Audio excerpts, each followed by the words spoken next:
Extra for Crystal Palace against Nottingham Forest at Selhurst Park. Here it is with Ray Houghton and Conor McNamara.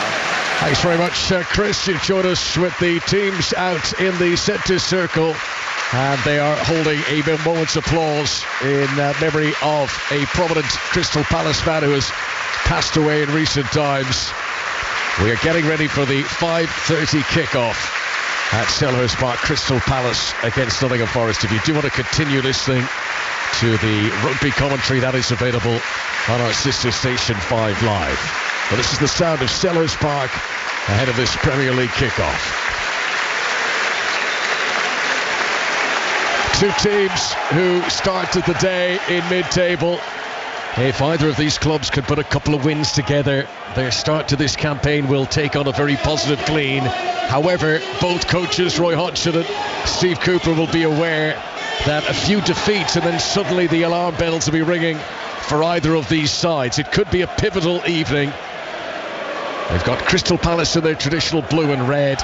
They're going to play from left to right as we look down. Nottingham Forest in their change strip, sky blue and white. For Roy Hodgson today, 400th Premier League game of his managerial career. He thought he was out, Ray Houghton, but they've dragged him back in. Yeah, they certainly did. You can't keep a good man like him down. No, football's in his blood. He absolutely loves being a manager, being around the players, trying to encourage them, cajole them, get them to play good football. And you said about where they are positionally, Conor, but 7 games in, Palace have got 11 points, I think it is. That isn't a bad return. If they keep it that level throughout the season, they'll have a successful league season as far as they're concerned. No, absolutely. Things have been on the up for Crystal Palace since they decided to part ways with Patrick Vieira and since the arrival of Roy Hodgson. Underway with Joachim Andersen launching a long ball forward, comes down to the edge of the Forest penalty area. Serge Aurier, the Forest captain, is on hand to clear it away. Here's the first touch for Hudson Edouard, who's back in the team, back available after injury today. We'll give you a full rundown of the teams in just a moment once the game settles down.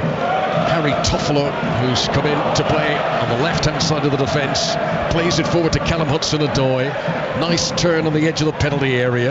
Then he lays it back towards Mangala on the edge.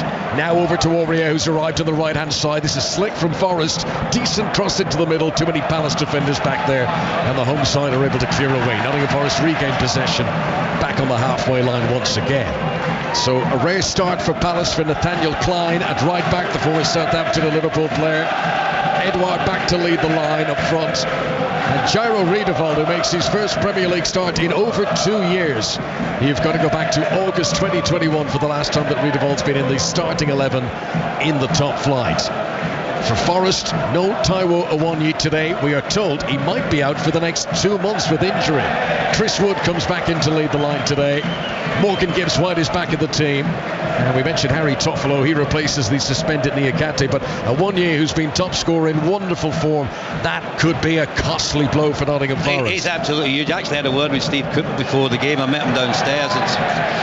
Just having a chat, and he mentioned that the big striker was out, and he said he was devastated because he's been in really good form. He's a key player to the way that Nottingham Forest play. But you've got an able replacement in Chris Wood. You know, he knows the game inside out, positionally, he knows where he should be. And I think when you've got Hudson-Odoi on one side and Gibbs-White on the other, you've got two lads, if they're on the game and playing well, they can be devastating. They can really take the game to the opposition and create opportunities. So that's what we'll be looking for. Yeah, half of the goals that Forest have scored this season have been headers from crosses, which tells you everything. And Chris Wood will hope to get on the end of some of that distribution as the game progresses. 2 minutes played, 0-0 at Selhurst Park, and Toffolo heads the ball out of play for a throw-in to Crystal Palace just down below us, right-hand side as they come forward. Jordan Ayew, making his 300th appearance in English football, sends it back to the halfway line. Mark Gahey, who knows today's opposition manager very well, he played under Steve Cooper at Swansea a couple of years back. He gives it to Joachim Andersen on the right-hand side, and Palace back into Nottingham Forest territory once again. One thing you notice with Palace, because of the injury problems that they've got, you got Schlupp, who's playing on the right-hand side of the 3, Will uses the pivot in front of the back 4, and Riedewald over on the left of the 3, and none of them really look comfortable in the positions they're in. Toffolo under pressure on the edge of the penalty area. Ayew's managed to nip in ahead of him and get possession of the byline just outside the penalty area. Right hand side as Crystal Palace come forward. Klein is up helping the attack. Schlupp too. And the last touch appeared to come off Mangala, but the assistant was closer to that than we are, and has indicated that is a goal kick to Nottingham Forest.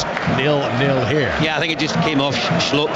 You can see the little reverse pole there from Nathaniel Klein trying to pick out Schlupp and made a good run down the right channel. The Mangala was very strong there in the challenge, just held him off. Ball just came off of Schlupp, and the Hammersley out for a goal kick. And what they do Nottingham Forest, they play out from the back. You can see straight away the goalkeeper Turner just playing it to his two centre backs, Bowley and Murillo, and they'll try to play into that midfield area. They're not just going to hit long, hopeful balls downfield. They'll work it through the different thirds.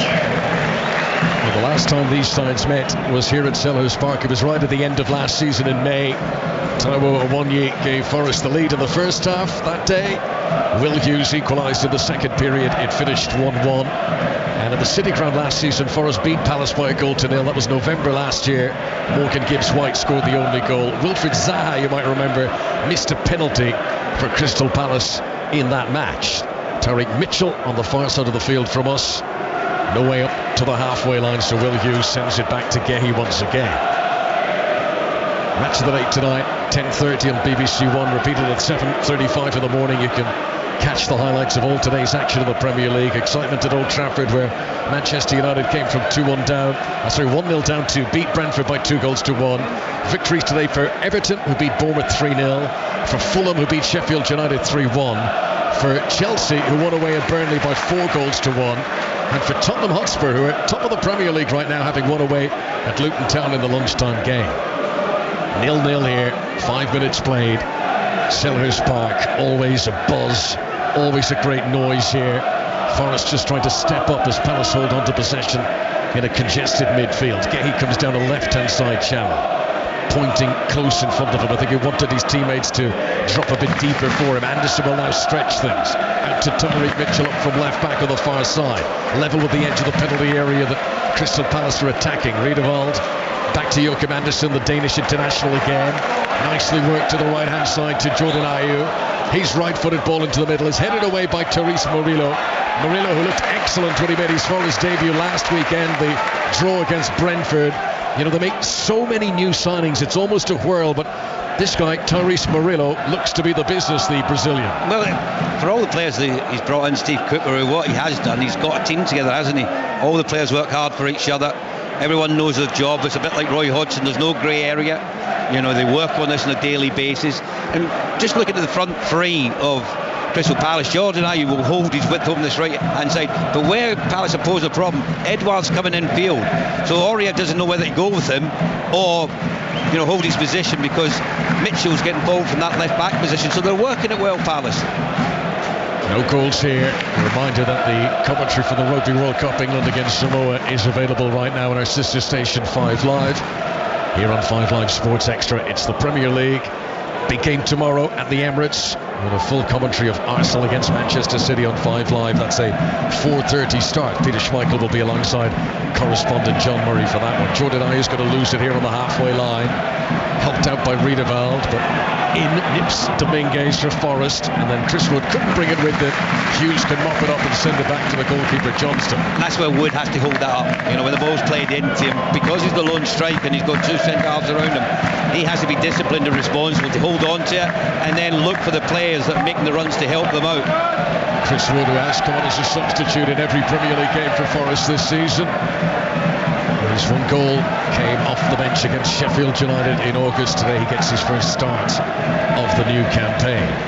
Joined on loan from Newcastle back in January. Newcastle, who had paid £25 million from a year before that to take him from Burnley. Here he is, the Kiwi, flicking it onto the halfway line. Anderson well positioned though, and Palace regained possession. It's been a good start from Roy Hodgson's team.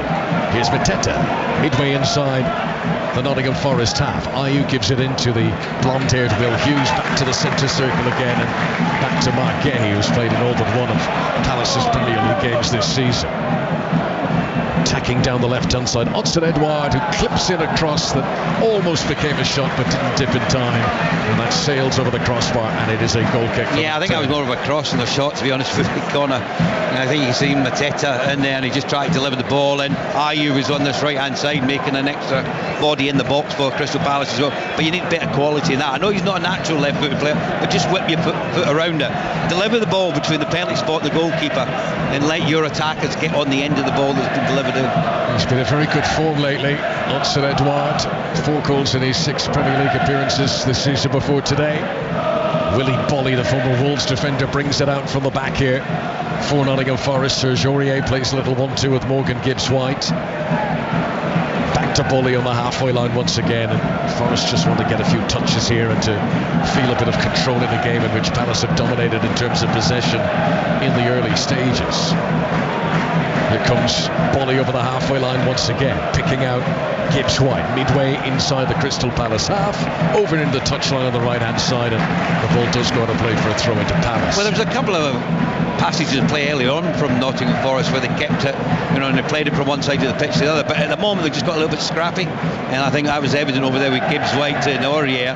They tried to play the ball between each other without any real confidence about their general play. It's gone out again. Forest throw in, Serge Aurier to take. This is just outside the penalty area that Forest attack. He throws it in towards Chris Wood, too high, sails over him and carries through to Sam Johnson. Sam Johnson, who was an unused substitute in both of England's internationals in September, hoping that a strong season in the Premier League under Roy Hodgson here at Crystal Palace can put him even further in the frame for Gareth Southgate.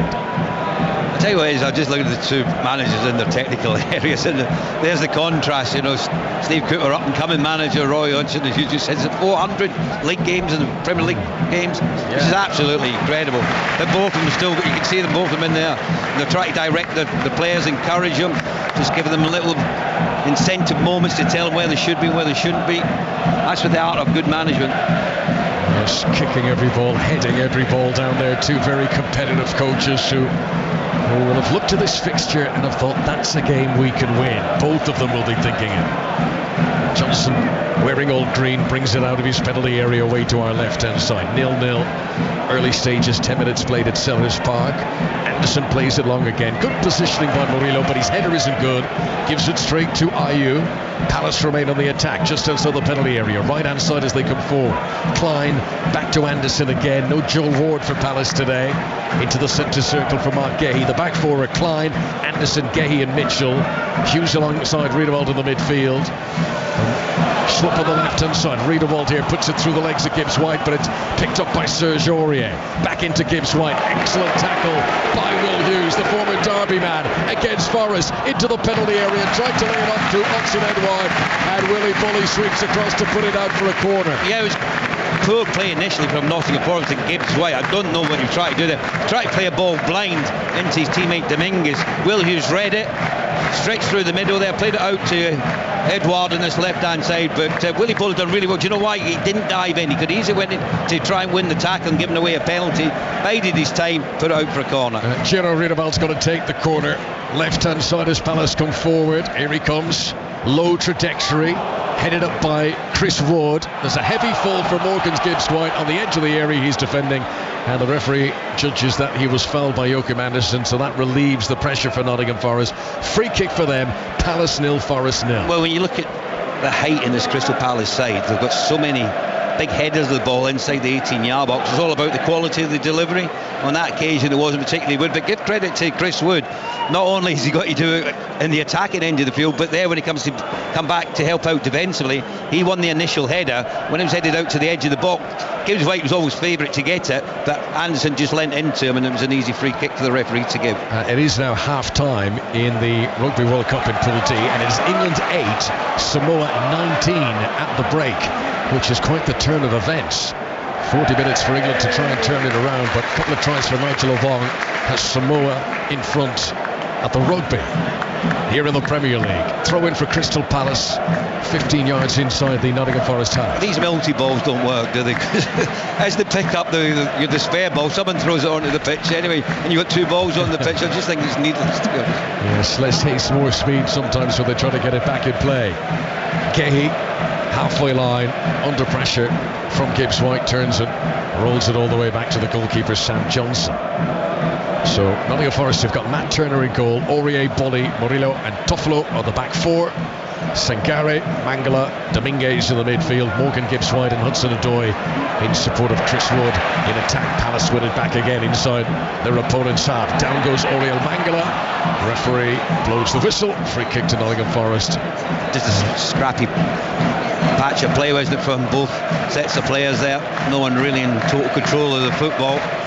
So many players in and around that area of the field. I think there was three midfielders from Palace, three from Nottingham Forest, all trying to win the ball in an area. It was like a metre by a metre. There was no space at all. The one that has got a bit of space out there is Riedewald. He's not getting man marked.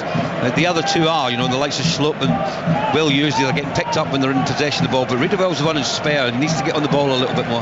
Riedewald, who has played 2 League Cup matches this season, but a long time since he started in the Premier League. Aurier has possession for Nottingham Forest. Decent cross into the middle, looking for Chris Wood, and Joachim Andersen just got in ahead of him to head it out for a corner. That's the first dangerous delivery into the penalty area from Nottingham Forest today. I don't think you'll get a better ball than that, to be honest. I think Sergio is right on the money. It's in a fantastic area, and Chris Wood really got to battle Andersen a little bit more to get in front of him. He was a little bit hesitant to get in front of him a little bit earlier. If he had done so, it could have been an easy chance for him. Corner's going to be taken by Morgan Gibbs White. Right hand side as Nottingham Forest come forward in their white and sky blue colours. He raises his left arm as a signal to his teammates in the middle. Here it comes. Right footed delivery. Nearly fell for Dominguez on the edge of the penalty area. Falls for Toffolo, who's blasted it from miles out. And it's parried away by the goalkeeper and eventually goes out for a throw. We'll talk about putting the laces through it. Harry Toffolo, who's never scored for Nottingham Forest, he's miles out here. He's closer to the centre circle than he was the penalty area. But if you don't buy a ticket, you don't win the lottery. And he very nearly scored. I tell you what a strike that was. Technically, that is very difficult when you're that far out. Long ball into the penalty area. Dominguez jumps with Andersen, wins the flick on but can't pick out a teammate, and Gehi clears it away for Crystal Palace. It's been a good last few minutes here for Nottingham Forest.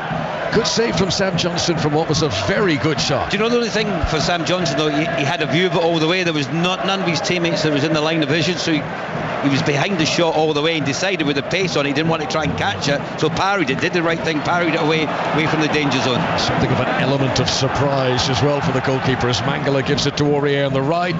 This time the cross isn't great, comes in low. Dominguez will pick it up. Now maybe an opportunity for Sangare. Good quick feet from the big man on the edge of the D. And now Hudson-Odoi swings in a shot which won't count because the flag is raised on the far side and he was in an offside position as the ball was played to him. So we've played 16 minutes at Selhurst Park. Crystal Palace 0, Nottingham Forest 0. Both teams have had chances in the early stage. Well, I thought Palace were the better side in the opening 10-12 minutes, but in the last few minutes certainly Nottingham Forest have got a foothold in the game. The strike we've seen from Toffolo that nearly proved dividends in getting them in the opening goal of the game. But there, Hudson-Odoi should never be caught offside corner. When you're looking right across the pitch, you can see how the game's developing. You've got to make sure that you're not behind the last defender, you're in front of him, so you're onside. And he just switched off for that brief moment, and there was a real opportunity for a stayed onside. Aurier's had a strong start to the match. Here he is running down the right wing, backheeling the ball into Nicolas Dominguez. Now Nottingham Forest have it just outside the Crystal Palace penalty area. Callum Hudson-Odoi up against Nathaniel Klein. Rolls it back. Dominguez involved once again with the orange boots. Behind him is Therese Murillo, Argentinian to a Brazilian, and now they spread it wide, picking out Serge Aurier, who cracks in a cross on the right hand side that was straight at the goalkeeper, and Sam Johnson is having balls come at him from all angles here. He catches this one. Well, the slight concern there is he hurt his hamstring, because straight away as he delivered the ball in, his right hand went to the back of his leg. I was just watching him going back in his defensive position. He's okay, he looks like he might be okay, but it was a concern, because you're quite right, in the last 5-10 minutes Aurier has really come to the fore over that right hand side. 0-0 it remains. Crystal Palace, who won their most recent Premier League game, they beat Manchester United by a 1-0 at Old Trafford last weekend. Forest, who drew 1-1 at home to Brentford, that was last Sunday. Here is Murillo. Forest had to play most of the second half of that game against Brentford with 10 men after Moussa Niakate was sent off. Toffolo gets in ahead of Ayew. Both players are claiming the other got the last touch in it, and after a hesitation that suggests the assistant wasn't too sure either, the flag is eventually raised in favour of the home team. There's a confidence about Nottingham Forest at the moment, though, isn't there? You know, it looks like they've grown into the game. You know, 1 and 2 touch football that they're playing. Just the wide players have just got to be a little bit more active, you know, get involved in the game a little bit more. Certainly Hudson-Odoi, we heard he said he wants to get 10 league goals this season and 10 assists. Challenge and slop. There's the Crystal Palace fans screaming for a free kick just outside the penalty area. Referee says play on. Referee today is Craig Pawson. Hudson-Odoi has given away possession cheaply near the halfway line. Mateta battling forward, it comes back to Hudson-Odoi, and Forest regain control just outside their own penalty area. Their away games so far, Forest, have been tough. So far on the road, they've had Arsenal away, Manchester United away, Chelsea away, Manchester City away, and now they're here at Selhurst Park. The one game they have won was at Stamford Bridge. They lost the other 3 so far. Yeah, but they're not been well beaten or completely outplayed in games. They've got a really good attitude. You know, the manager with the new players coming in, he's trying to get them to settle in, and we've seen it really work from last season as well. So I wouldn't be too worried about Forest. Here comes Ibrahim Sangare, the Ivorian, gets to within 10 yards of the Crystal Palace penalty area. Gibbs White has got a whole succession of step overs, and the ball might well have flicked up onto the arm of Tyreek Mitchell there, but arms were down by his side, very close proximity. I think those appeals for a penalty are more in hope than expectation from Nottingham Forest supporters. He comes off his own leg, so that would count in his favour. Yeah, so for me, Connor, I think it should be deliberate. There should be intent. When your hand's down by your side and, you know, the attacker hits your leg and pops up next to your hand, there's no intent at all from that point of view.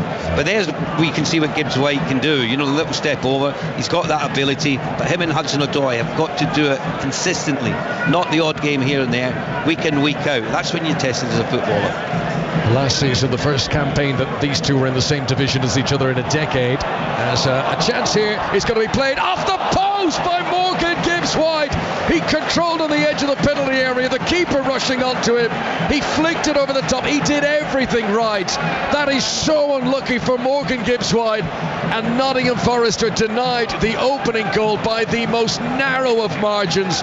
The ball agonisingly bouncing. What technique from Gibbs White. I thought it bounced, it didn't. He hit that full on the volley, and it's come off the post. What about the pass though from Murillo? It was absolutely sensational, and that's what they can offer with that long diagonal ball over the top in behind Gahey. Brilliant run from Gibbs White in behind the Crystal Palace back line, and the skill and the awareness and the vision to lift it over Johnston. The only thing, it didn't happen in his favour, it didn't hit the back of the net, and you know what, it deserved it, because it was all round brilliant football. Yeah, that would have been a contender for goal of the month that it got in, that's for sure. Toffolo's possession of the back for Forest, turns nothing fancy up against Schlupp and puts the ball out of play for a throw into Crystal Palace. So Morgan Gibbs White, another big chance for Forest. He scored against Palace at the City Ground last season.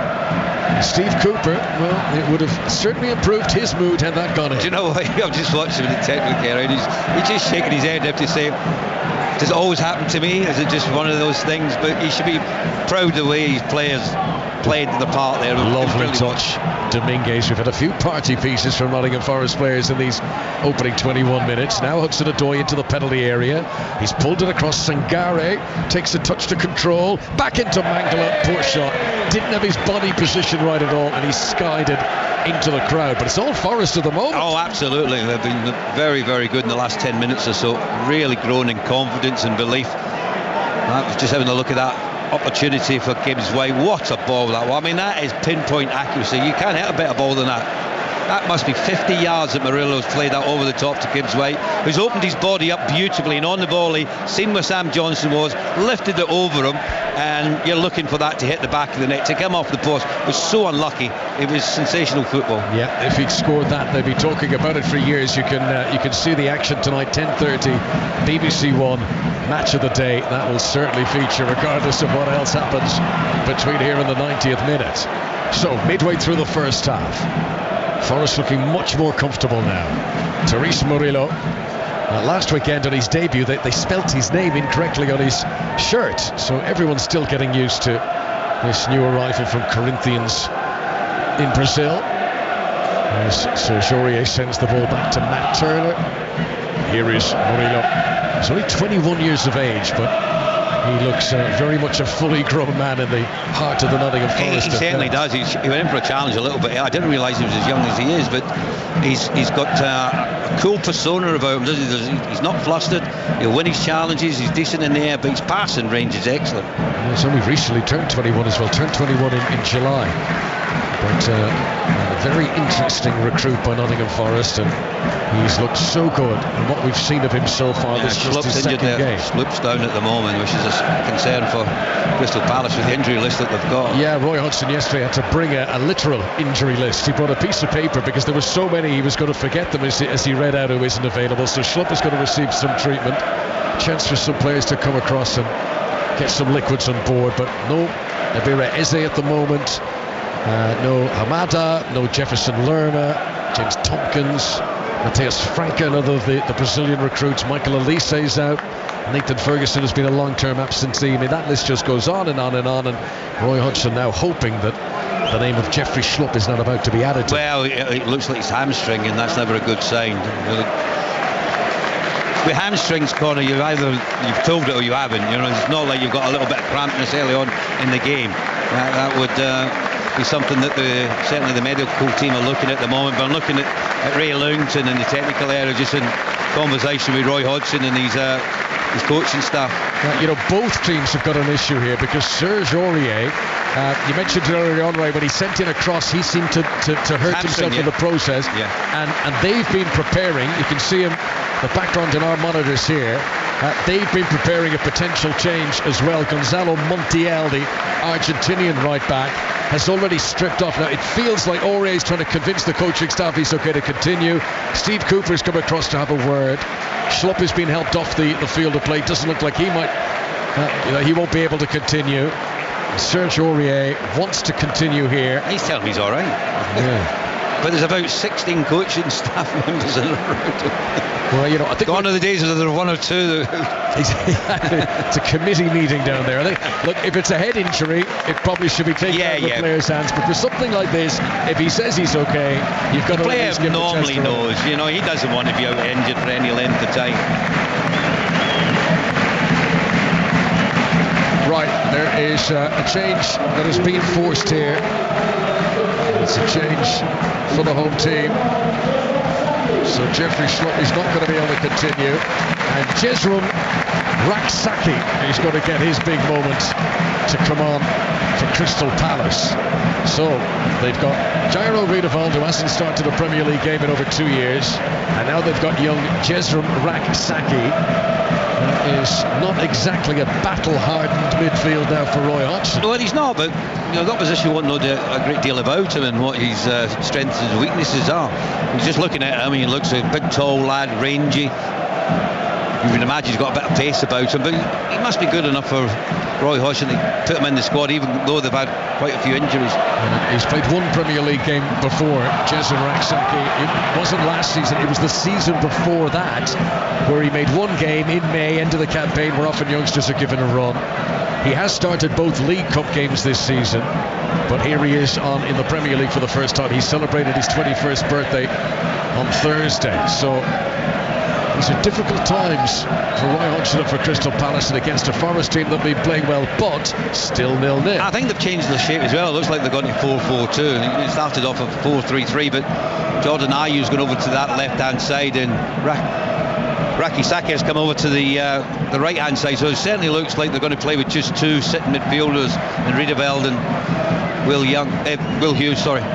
Rob Nothman sitting alongside us is doing updates for Sister Station 5 Live this evening, and he's just pointed out to me that had that Morgan Gibbs White goal gone in, it probably would have been the best such manoeuvre at this stadium since, don't know if you remember it, Ray, but I was commentating that night. Pacham Kasami scored a goal for Fulham at the other end of Selhurst Park, which was one of the best volleys I've ever seen, and it was that sort of technique that Morgan Gibbs White nearly pulled off here. But the difference for Pasami, and this is why we talk about it nearly 20 years later, is it hit the back of the net, and unfortunately for Morgan Gibbs White, in 20 years hopefully we'll still be commentating alongside each other, Ray. We won't be talking about that one. Yeah, well, listen, what a pass it was initially. That's why I look at Con. I'm looking for defenders, midfielders to get turned on the ball and make an action with the ball forward, not just keeping the ball. Can you see something further down the pitch? And that's what Murillo did to pick out. Here he is again, Gibbs White going for the spectacular, again, almost a scissors kick inside the penalty area, but it had more loft and elevation than trajectory and power, and it became a comfortable save for Johnson. He's just showing his repertoire. That's exactly it. Yes, we are seeing all sorts of acrobatic shapes and sizes from a confident Nottingham Forest team, but can they make that count? Palace have it with in the midfield Will Hughes, and then Teresa Murillo wins it back for Nottingham Forest, helped out by Ibrahim Sangare. Back to the goalkeeper Turner, right-footed clearance away. He's wearing bright yellow today, Turner, and he sends it up to the halfway line where Riedewald has been beaten to it by Sangare. Nice ball back to Mangala. Pass is just crisply moving along the green baize of the turf here at Selhurst Park as Hudson-Odoi skips in field of Hughes, gives it back to Mangala again, back to Hudson-Odoi, now Sangare. This is all taking place inside the Crystal Palace end of the pitch. If you're just joining our coverage, 0-0 here at Selhurst Park. Strong start for Crystal Palace, but last 10 minutes Forest have taken over and might have scored 2 goals of their own. 0-0 for now. They look the more likely at the moment, don't they, Connor? They look a team that's very confident. I'm just looking at Mangala and Sangare in midfield. They're really moving well as a pair. You know, one goes forward, the other one sits, and then they dovetail around the other side of that. So confident in possession of the ball. They're moving it, 1 and 2 touch, and at the moment Palace can't get anywhere near them. They're back underway in the second half at the Rugby World Cup. England trailing Samoa by 19 points to 8 in Pool D. If you want to listen to coverage of that, it's available right now over on 5 Live. This is Harry Toffolo for Nottingham Forest into Nicholas Dominguez, who joined on the 1st of September from Bologna. Another good-looking player, very confident in his stature, just cruises around like he's been playing in the Premier League for years. Serge Aurier, who does appear to have run off that knock that he picked up earlier, so that looks like it was the right decision to leave him on for now at least, and I'm sure they'll continue to monitor it. Teresa Murillo at the back, the Brazilian, left-footed ball, he's looking for a goal. Oh, he's found him again. Great ball into the penalty area to Gibbs White. This time he wasn't able to get the shot away, but Murillo has got Gibbs White on his radar, and those two on each other's wavelength. Absolutely. What a fantastic pass against from Murillo, and it looks effortless. It's just a little scoop downfield, and it's over the top of the defender's head. Another great run from Gibbs White as well, though. Dominguez back to Toffolo. It's all Nottingham Forest at the moment. Steve Cooper will be delighted, but he'll want a goal to recognise these efforts, as Aurier's got to stretch awkwardly, but he does control the ball. Excellent technique. At the moment, Ayu's playing back in a left-back position. If there was anything wrong with his hamstring, I think we would have found out then. He would have completely snapped. He gave it such a stretch. He's okay. Dominguez plays a low ball into the penalty area, and Callum Hudson-Odoi had just checked his run. Had he continued the forward momentum, that would have run into his path. He should have ran as well there. That was a fantastic pass there from Dominguez.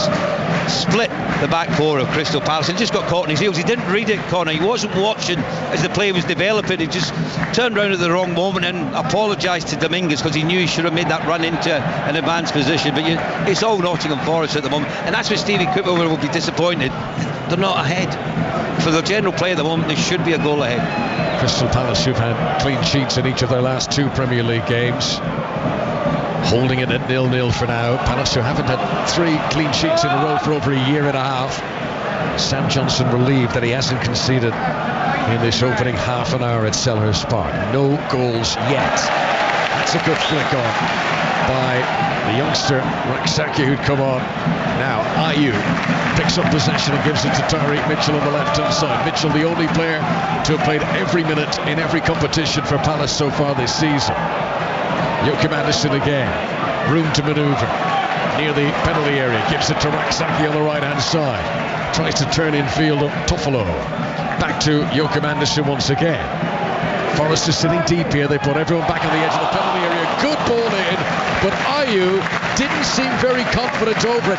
That was a good chance, you know, and he's kind of snatched it and he's put it way wide. I tell you, that's a better chance than you think, to be honest, Connor. I mean, he's what, 10 yards out in the middle of the goal under no pressure. There was no Nottingham Forest player in and around him. This is just about getting your technique. It came off his shin. He's not got any boot on that at all. He just misjudged the flight of the cross completely, and you can see he's absolutely distraught that he didn't do better. That's a curious one for Jordan Ayew, who scored for Ghana against Liberia in an international friendly last month. Hasn't scored this season for Crystal Palace, and can't imagine he's had many better chances than that. I just wondered, did he think the defender was right beside him? Because he didn't sort of naturally take it. It doesn't really matter if you think the defender's there or not. You've just got to get your boot on it, you know, and he didn't. As I say, the flight of the ball, I don't think he picked it up. That's hence the reason why it came off his shin and not off his boot. Crystal Palace 0, Nottingham Forest 0 it remains. Gibbs White receives possession. That's a nice turn and a good challenge. Very good challenge. Tyreek Mitchell sliding in to win it back off Morgan Gibbs White. Crystal Palace get possession. They have it on the right hand side of defence with Joachim Andersen. Andersen, who scored against Manchester United last weekend. Here is Ayew again. Down the left hand side for Palace. He's got Hudson-Edouard and Jean-Philippe Mateta ahead of him. But it's conservative approach back to the halfway line again, back to Gehi and to Andersen, and now Klein on the right hand side. Nathaniel Klein, who'd been an unused substitute in the last 11 Premier League games for Palace, stretching back to last season, but right into the starting team today, and they are down to the bare bones. This is Ayew, took his eye off it. Palace lose possession. Hudson-Odoi for Nottingham Forest, up to the halfway line, comes in field of Jordan Ayew, who dangled a lazy boot and was fortunate not to commit a foul there. This is Ibrahim Sangare, Mangala, Dominguez back to Murillo. When you're watching Crystal Palace, they go from full-back to wide player either side of the pitch. It would be Mitchell and Ayew over that left-hand side, Klein and Raksaki on the right-hand side, but they don't go through the middle. I don't see Edouard and I don't see Mateta getting on the ball. They're not playing into them and building up from the centre forwards. Last 15 minutes, Nottingham Forest have had 81% possession. 0-0 it is. They've had good chances too. Ball is hooked away by Toffolo, controlled by Andersen, sort of awkward on his stomach, but then he gives a good touch back to the goalkeeper Johnson. Gehi will bring it out from the back for Crystal Palace. It's the 5:30 kickoff of the Premier League tomorrow. Arsenal against Manchester City, 4:30 game. You can listen to full commentary on our sister station BBC Radio 5 Live. Edouard. Gehi on the halfway line. Palace playing left to right as we look down. Good ball to the near touchline. Raksaki, this youngster, fizz of energy around the ground. Couple of step overs. Beats Toffolo, swings in a good cross. And Murillo's well positioned on the edge of the 6-yard box. Riedewald tries to follow it up, but he can't get a shot away. This Jezreel Raksaki is taking his chance here. He looks really good. Yeah, as soon as he picks up, he's got one thing in his mind, and that's get at the full-back. He looks like he's got the pace to get beyond Toffolo, doesn't he? And there, I think he's put it into a decent area. You need one of your strikers to get across the near post. But once again, we've been talking up Murillo and how well he started the game. It was him, it was at that near post to see the danger off with his header out. But the youngster, he's just going to grow in confidence, but they have to keep giving him the ball. Good play all round there. Jezreel Raksaki's cross was good. And the defending from Therese Murillo, equally impressive. Right, free kick to Crystal Palace, midway inside Nottingham Forest territory. And they'll all push forward for this one. Riedewald is going to take it on the far side. So Nottingham Forest bring everyone back behind the ball. They're all lined up, the outfield players on the edge of the penalty area. It's going to be a left-footed delivery by Jarro Riedewald, the Dutchman, on his first Premier League start in over 2 years. Craig Pauson's just trying to lay down the law like a boxer at the start of a boxing referee at the start of a bout, where he's sort of saying, come on, keep your eyes, keep no punches below the belt. Here it comes, played in by Riedewald, who slipped as he played it. Not a bad delivery, but it'll be cleared away by Chris Wood here. Wood, who puts it in front of Hudson-Odoi, who's got good pace, and now Palace have got to get numbers back. Callum Hudson-Odoi bearing down on the penalty area, lays it off unselfishly for Sangare, but the pass wasn't really on, and Palace are able to get it away. What a break though from their own box, just one pass and Hudson-Odoi is off and running, he's got in field. I think he tried to play the right ball to Sangare, but on that occasion Riedewald done really well to come out and close him down and make the challenge. Forest with possession. Morgan Gibbs-White on the right wing, gives it back to Serge Aurier, back again to Willy Boly, the Ivorian. Willy Boly, who's now made more Premier League appearances against Crystal Palace in his career than any other team. That's a good ball. Mangala out to the right wing. Serge Aurier, a chance to steady himself, and he sent it too close to the goalkeeper. He had time, he had space. He'll be disappointed, the captain, not to have done better with that. That's a really poor ball, because if you watch Dominguez, he makes a fantastic run from the centre of midfield and no one was picking up. Anderson was picking up Wood, so it left space for him to run in behind Will Hughes, which he did, and all it needed was a better delivery from that right hand side from Aurier, and he would have had a free header. Just looking at some of the stats from Opta, Auriel Mangala, the only player for either team who's had a 100% passing accuracy in this game so far. Anderson has it at the back for Crystal Palace. Will Hughes drops deep, returns a 1-2 to Anderson, trying to get it to young Raksaki, but that ball was easily cut out by Harry Toffolo. Palace win it back again, and back to the goalkeeper Sam Johnson. So after the early games today in the Premier League, this is the last of the action today in the top flights. Palace, who sit 11th in the table, Nottingham Forest 13th, and for each of these teams it's their 8th game of the season. Here comes Ayew towards the edge of the penalty area. Chance for Tariq Mitchell to cross, and he was off balance, and it looked like it was going to spin out of play. It's actually curled back in. It's still active here for Jesrin Raksaki into the penalty area. Dancing feet to get around Toffolo, and then the attempted cross is headed out by Nicolas Dominguez. That was lovely from Raksaki, and he's really giving the Crystal Palace fans something to be positive about. Well, there you are, Conor. Just listen to the noise in the stadium. That's all because of the youngster Raksaki and a bit of skill that he produced inside the 18-yard box. He just feinted to head it in with his left foot, and Toffolo bought the dummy, reversed it onto his right side. The only thing he might have done is just fired the ball low and hard across the 6-yard box. As it was, he just tried to flight it in, came off the Forest defender and out for a corner.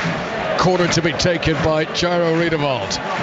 Right hand side as Palace come forward, sends it in, headed out though by Dominguez. Gibbs-White is going to battle for it with Will Hughes. Palace hold on to possession, and all their players are still on the attack from the corner. Anderson plays it out to the left wing.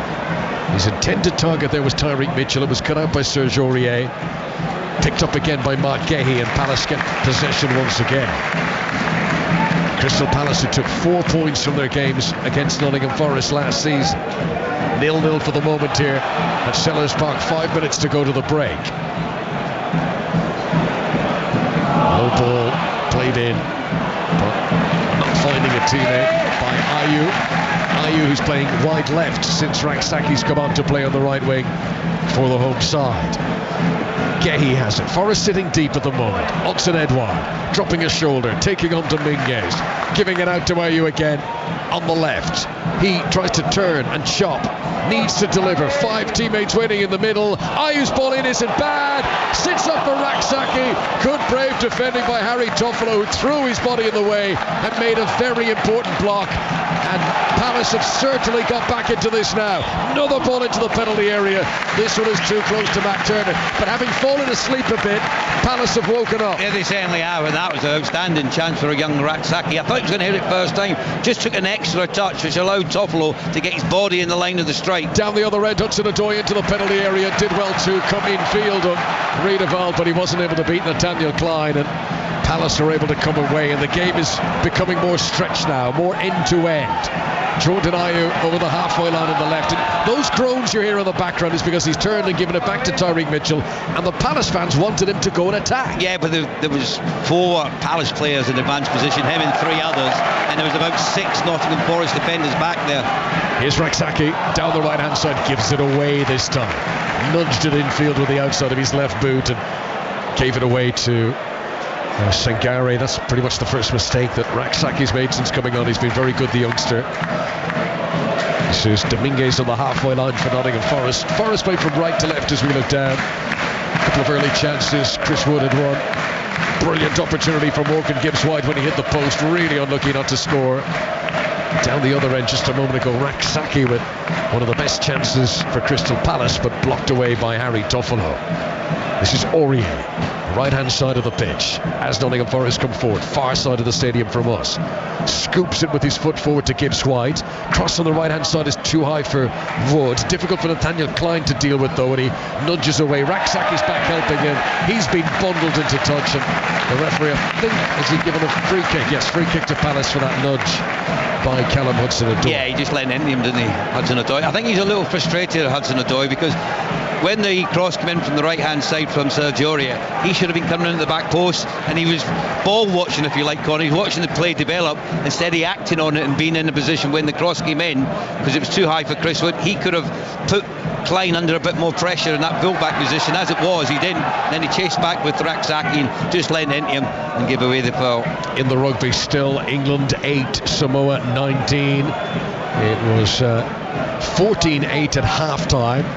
And a try for Samoa in the early stages of the second period. And commentary of that Rugby World Cup pool game available over on 5 Live right now. It's England's final pool match. Clearance to the back from Murillo. That's probably the first mistake he's made. He's put it straight out of play for a throw into Palace. Yeah, it was the first time he's played the wrong ball. He's tried to play it down the channel to Hudson-Odoi, but Chris Wood actually had come off the 2 centre-halves into a position between the back 4 of Crystal Palace in the midfield, and he was free as you like, and all he needed for Murillo was just to chip the ball into his area, and he would have retained possession and got Nottingham Forest further up the field. Right, we've played 44 minutes now. Nottingham Forest have had 6 shots in the game so far. Here's a good run from Ayew. Mateta with his back to goal lays it back to Riedewald, 20 yards outside the penalty area. Now Nathaniel Klein to Jezran Raksaki up against Toffolo. Comes inside of him and inside of Hudson-Odoi, tries to give it to Hudson-Edouard, but ball runs away from him, and then good play by Dominguez to help it on to Chris Wood. Now can he hold it up until the support arrives? The emergence of Morgan Gibbs-White down the right hand side. Palace dragging bodies back into defensive positions. Forest have it, slowing it down to a walking pace. Back to Aurier now on the halfway line as Steve Cooper's team hold the ball. Yeah, I think they realise it's on the cusp of half time, so there are no real trying to get the ball forward, and there are no real hurry to do so. I think Steve Cooper would like to see Sangare or Mangala, one of them, getting forward a little bit more. Both of them are sitting a little bit deep, which is just giving them not as many options when they're getting the ball up to Chris Wood. Bolly's through ball there, shot over the top of Chris Wood and continued through to the Palace goalkeeper Sam Johnson. We've just moved into stoppage time at the end of the first half. There will be 3 additional minutes added on. Was just saying there actually with the most recent attack, Forest have had 6 shots in this game so far, which is the most they've had in a Premier League game away from home since January. So Steve Cooper, without their top scorer Taiwo Awoniyi, he's got to be pleased with the positions they're getting into, the opportunities they're creating. They just need that final touch to come from them, and that's the missing piece for Forest at the moment. Here comes Morgan Gibbs-White over the halfway line, plenty green grass to run into. Riedewald's trying to get back, Mitchell too. No great urgency from Gibbs-White, and he's allowed Palace get back into a proper defensive formation, and Forest hold on to the ball on the halfway line. I still like the way that Forest are playing. There's this possession-based football. They're utilising their wingers a lot more as the game went on, and they're getting much more involved. We've seen the opportunity for Gibbs-White. I mean, he'll still be thinking, how didn't I score? How didn't that ball get into the back of the net? Because he'd done everything. To me, it looked like he'd done everything right. His movement was terrific. Murillo's ball over the top was world class. I think his vision and awareness to see where the goalkeeper Johnson was excellent. He's lifted it over the top of it, and he was very unlucky to see it come off the post. So that was the best chance of the game. That could have been a game changer. Here's Murillo storming up from centre half. This is real Brazilian stuff. Look at him go! Saved by Johnson. Follow up again. Murillo is saved. That would have been one of the goals of the season. He started the run on the halfway line. Only a Brazilian central defender could do that. The way he spun away, dragging the ball under his studs, and the only thing lacking, Ray Houghton, was that the shot was straight at the keeper, either side of Johnson. That would have been spectacular. That's why he's a centre back with the shot. The rest of it was Brazilian. It was absolutely outstanding. He's been the pick of the players in the first half. His quality on the ball is absolutely magnificent, and that run there, the way he just moved the ball from one foot to the other, sold one or two of the Crystal Palace players a dummy, and then when you just wanted to be sure a little bit of composure and put it in the corner, as you said, Connor, he hits it straight down the middle and made it easy for Johnson to make the save. But what a run. That is brilliant football. He looks so good. You know, it's early stages. This is only his second Premier League appearance. One swallow doesn't make a summer, particularly in October, but 21 years of age, defensively rock solid, positioning great, and he's nearly scored. All the attributes are there, aren't they? All the attributes are there. All it's down to is his motivation, you know, and he's just looking at him there. He's looking up to the heavens to say, why didn't I score? I've done everything. He's actually gone through the motions of I've gone through and I've beat him and why didn't I just nestle in the bottom corner? He's reenacting it for himself there. He's visualising the whole thing. Wow, there's the whistle for the break. Well, we've been treated to some really exciting moments in that first half. No goals to show for it at Selhurst Park, but Morgan Gibbs-White with a spectacular volley that comes off the post, and then an amazing Brazilian run from Therese Murillo. Steve Cooper will not believe his team aren't in front. Yeah, listen, I was speaking to a few ex-players before the game who are here to work on the game, and they're thinking, oh, it could be a boring 0-0. It's been anything but boring, isn't it? You know, you have seen some magnificent football. Murillo really lit up that first half where he's passing, and the first ball for Gibbs-White was absolutely sensational. I'm still here, I can still picture in my head, and there's not often I do that in matches, but with that ball, because it was so pinpoint accurate, it was so precise, it was absolutely brilliant, and all it needed was the finish to warrant the pass itself and how good it was. I thought Forest had spells they were dominating. You said it once there, I think it was 81% possession. Palace started well, faded, but come back into it late on in that first half, and I'm looking for a lot more from both teams in the second half. So Nottingham Forest will hope to trust the process. They will hope to continue creating these chances in the belief that one of them will end up in the back of the net. For Crystal Palace, though, what do they need to change, Ray? Because it feels a little bit of few square pegs and round holes at the moment. I don't think they can. I just don't think they've got the personnel. You gave the list, and it was a long list of players who are out at the moment. Eze's the key. You know, Olise's another. You know, these lads are the ones that can open up opposition defences, that can score the goals. The way that they're set up at the moment, you know, when you've got Jordan Ayew over on the left-hand side, he's a natural right-footed player, so he wants to come in field all the time. He doesn't want to go down the line. He doesn't want to take the full back on and take him to the byline and then whip it in with his left foot, because he's not confident in doing it. Mateta's been on the periphery, he's hardly really been involved.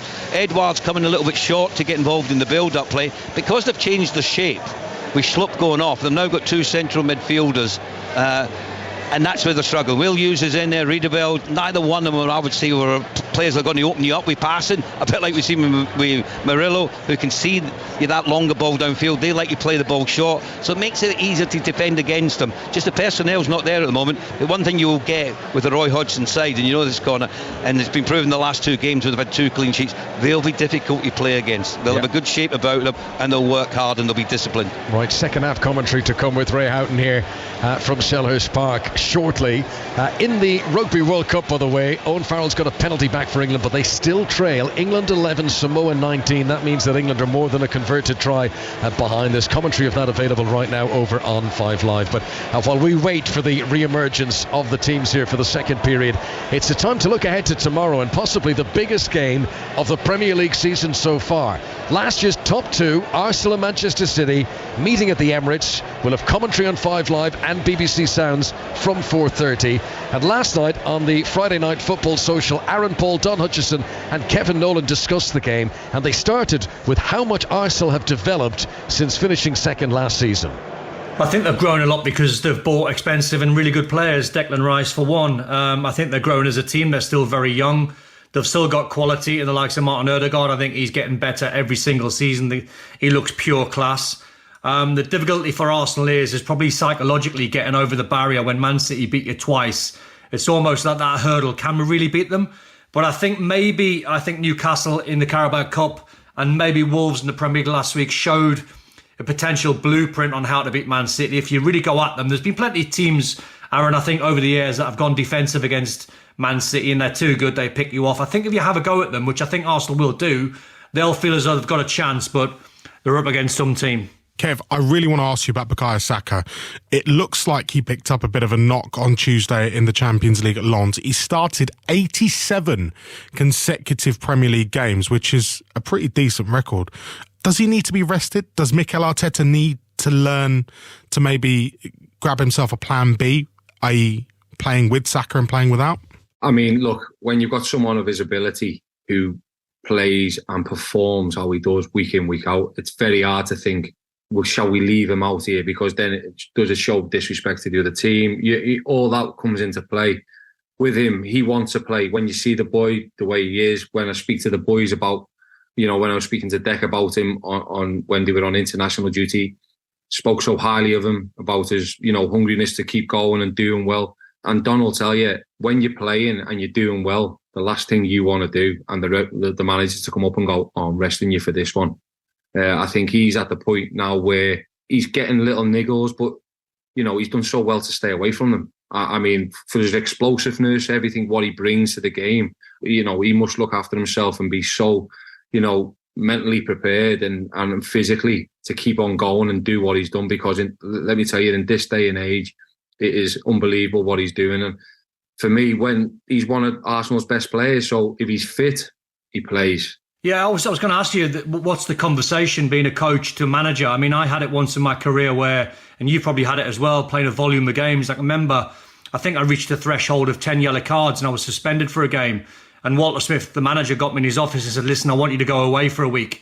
I went, what do you mean? He went, go and take the family on holiday. And I went, I'm not doing that, Gaffer. I went, because it'll knock me out of sync. And he went, listen, I've looked at your training record. And he went, your training record tells me you've not missed a training day or a game for 2 years. He went, you need to go and have a break and come back charged. So you would have had that in your career as a player, but how do you have that conversation with your manager to try and, as you said, leave a world-class player on the bench for a game? Yeah, I mean, I'm similar to you. Sam used to be the best at it because he'd pick a player every month or 2 months after they've done so much and go, listen, you've got 4 or 5 days, go and spend it with your family. So I exactly know where you're coming from there.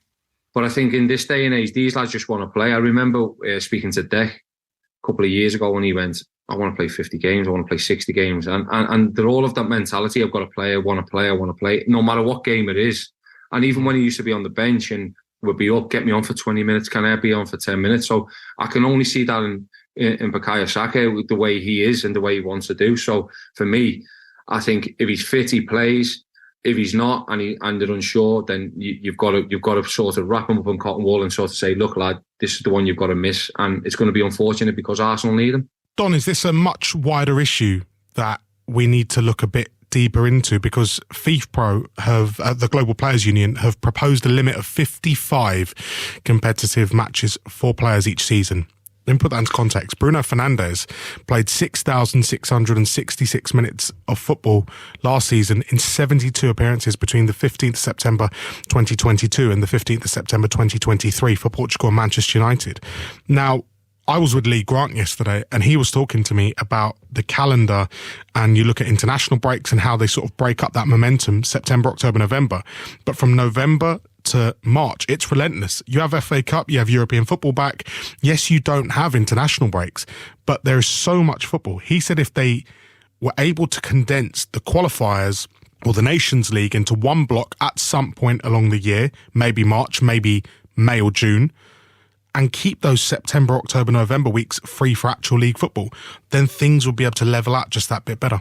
Yeah, logistically, I don't know how you do it though, Aaron. I really don't. There's so many competitions for the players to play in. I'm agreement where I think they need a little bit of a rest, but how do you then pick and choose what games you miss out on, or if you have a set number, and let's just say the number's 50 off the top of our heads, as Kevin said, you could be coming into a lot of games, Carabao Cup, FA Cup, Premier League, Champions League, and if you're hitting 49, 50 games and all of a sudden you're told to rest because it's mandatory, it's written in law or written in the rules, that is a difficult one for managers and players to accept and to try and manage. I do honestly think something needs to be done. The Nation League, I think, for one, because I was never a fan of it in the first place, because I thought it was a little bit contradictory, because the Nations League, to me, I thought when it first got proposed, it was going to be a chance for the England managers or managers to play some younger players and give the younger players some minutes to then try and prepare them for the first team. But then what you see in the Nations League is, because it's a tournament league, it matters, so therefore the managers have got to play their best players, so therefore the best players are going to get more games. I honestly haven't got a clue how you manage it. Kevin, let's put it into context with you guys. Firstly, congratulations on the fantastic European record. I think we should mention that West Ham now 17 games unbeaten in UEFA competition. That is fantastic for you guys. Thank you, but mate. I don't envy you, and I'm not sure any other managers around the country do, because if you look at your schedule, you're playing Thursday, Sunday. You've got other cup competitions which naturally you'll want to show ambition in. Your fans are going to want you to show ambition in. You've got to turn out for the league. You've got to turn out for Europe. You've got to build a squad for that. You've got underlying issues, and we'll come on to them in a minute, i.e. with goal scorers and finding the man to lead you up top. But you've also got to supplement the squad in the summer and work out who can play that extra 20 games for us this season, who can feature in the League Cup, but also come on and do a shift in the Premier League, who's going to give us that balance between longevity and quality. It's a real quandary. Yeah, mate.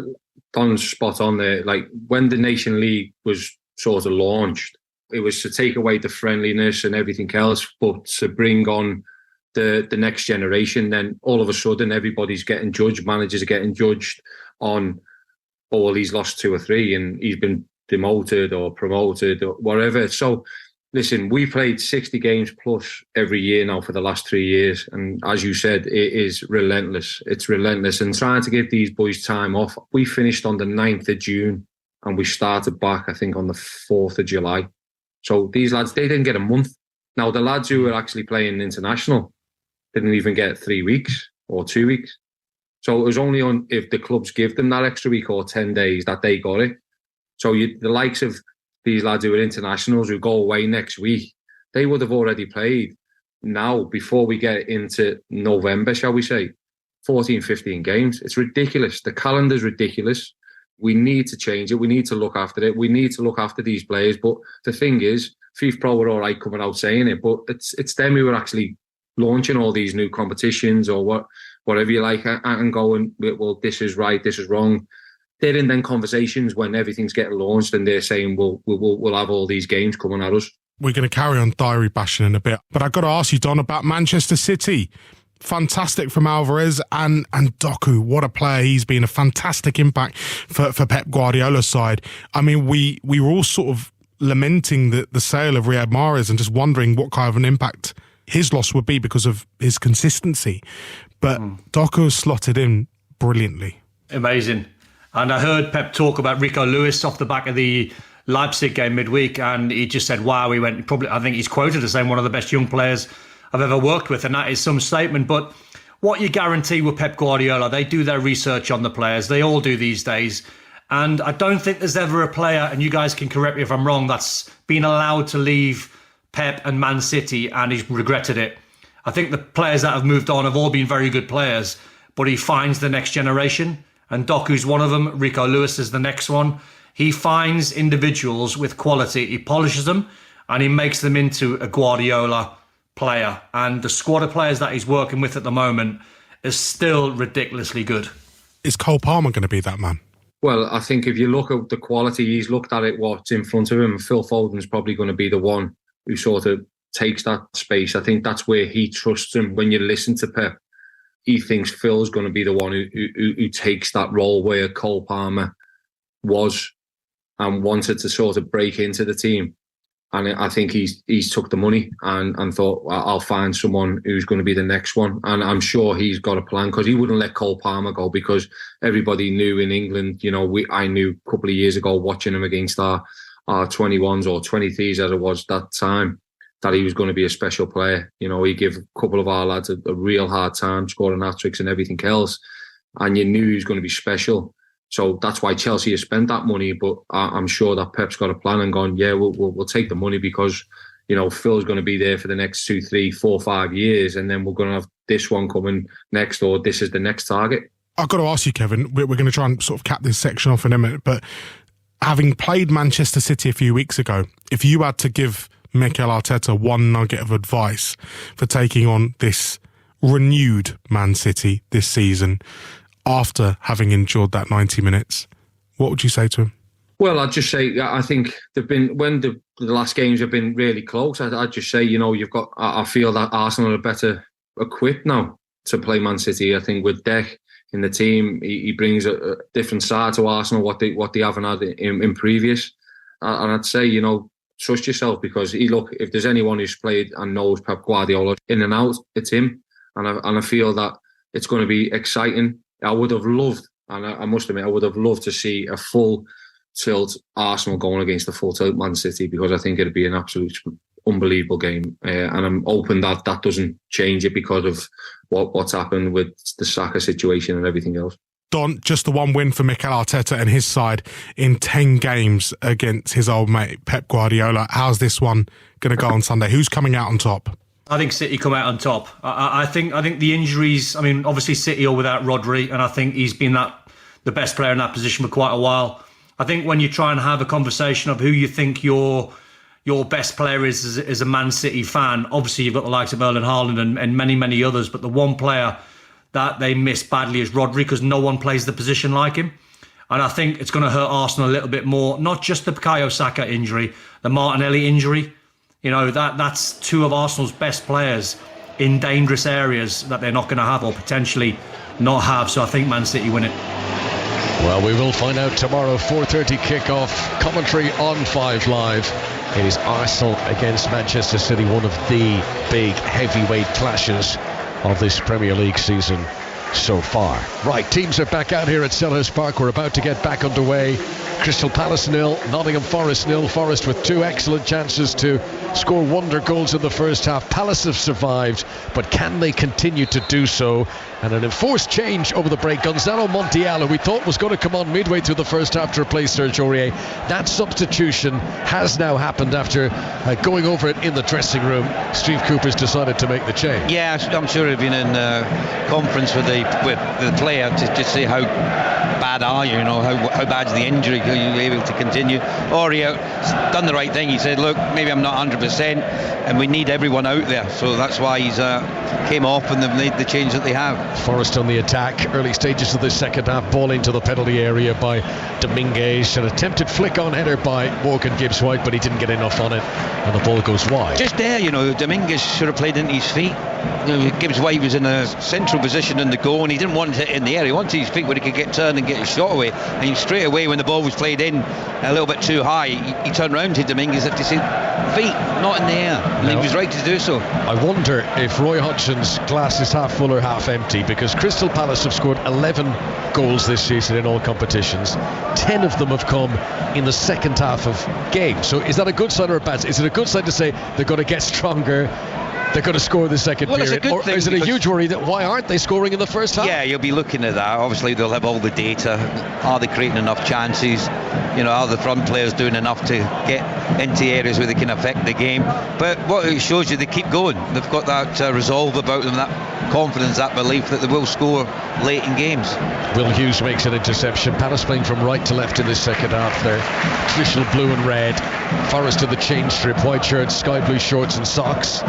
Mark Gahey brings it over the halfway line here. Palace, who brought on exciting youngster Jezun Raksaki in the first half, and he's looked really good. Can they get him more and more involved? Can they get a final product out of him? Hughes gives it to Nathaniel Klein on his first Premier League appearance of the campaign. Back to Will Hughes again, back into their own half-goal. Palace and Joachim Andersen. On his left shoulder is Mark Gahey. battle for control of that midfield has been a real tussle in this game so far. Yeah, well, they're keeping it okay at the moment, Crystal Palace. They're going from side to side, but they aren't getting the ball into the front men.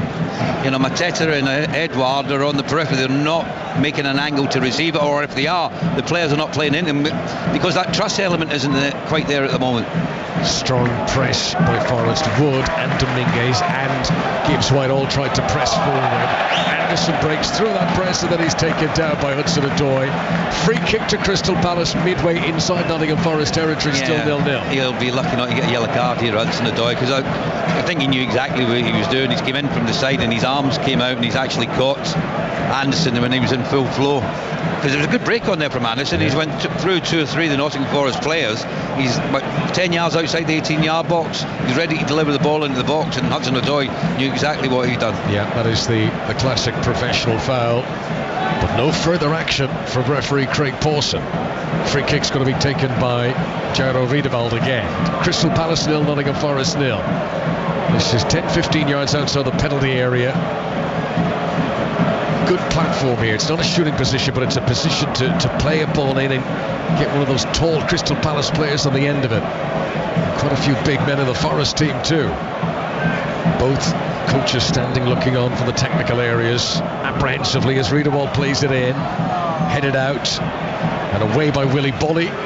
Morgan Gibbs-White completes the clearance. Hudson-Odoi's going to sprint after it, but he's beaten to the ball by Tyreek Mitchell. Klein plays it forward for Palace, but no one on his wavelength, no one running after that, and that goes all the way back to Matt Turner, the goalkeeper. Yeah, just a lack of quality from Crystal Palace at the moment, isn't there? That was evident throughout the first half. You had the spells where they were in a strong position, but they hadn't really done a great deal to test the goalkeeper at all. They just need to be a little bit more confident in possession of the ball, make more passes. Crystal Palace, who've won 3 Premier League games this season, all of them by a single goal margin. They've got defending to do here. Hudson-Odoi to the edge of the area, gives it back to Dominguez. Nice for Toffolo. He lofts one in. Morgan Gibbs-White tried to just cushion it for Chris Wood, but it was too intricate, all too tight. Difficult to pull that manoeuvre off, and Palace clear away. Well, a lack of communication between the two players, because Gibbs-White's right headed to Chris Wood, who's already making a run forward, so he wasn't getting involved in the little 1-2 at all. He didn't know what Gibbs-White wanted from him. Gibbs-White should have really brought it down his chest there and went down the right hand side and maybe either had a shot or a cross. Here he is again, Morgan Gibbs-White, 10 yards outside the penalty area that Nottingham Forest attack. Jordan Ayew's lost it. Hughes slides in, but Nottingham Forest are going to regain possession here. Oriel Mangala cross to Toffolo on the left hand side. Now Hudson-Odoi short to the feet of Nicolas Dominguez, number 16 on his back. Low ball to Sangare. Palace working hard to win numbers, and Hughes, who won the ball back but is then penalised for a foul, and he did one of those sort of back heel tackles and the referee didn't like it. Free kick to Forest. I didn't see a great deal in it between the two players. I think you just seen two lads genuinely going for the ball there. I thought Hughes won it initially, and the referee was in a far better position than I to see it. Good excitement at the Rugby World Cup, a converted try for England, and they're back in front.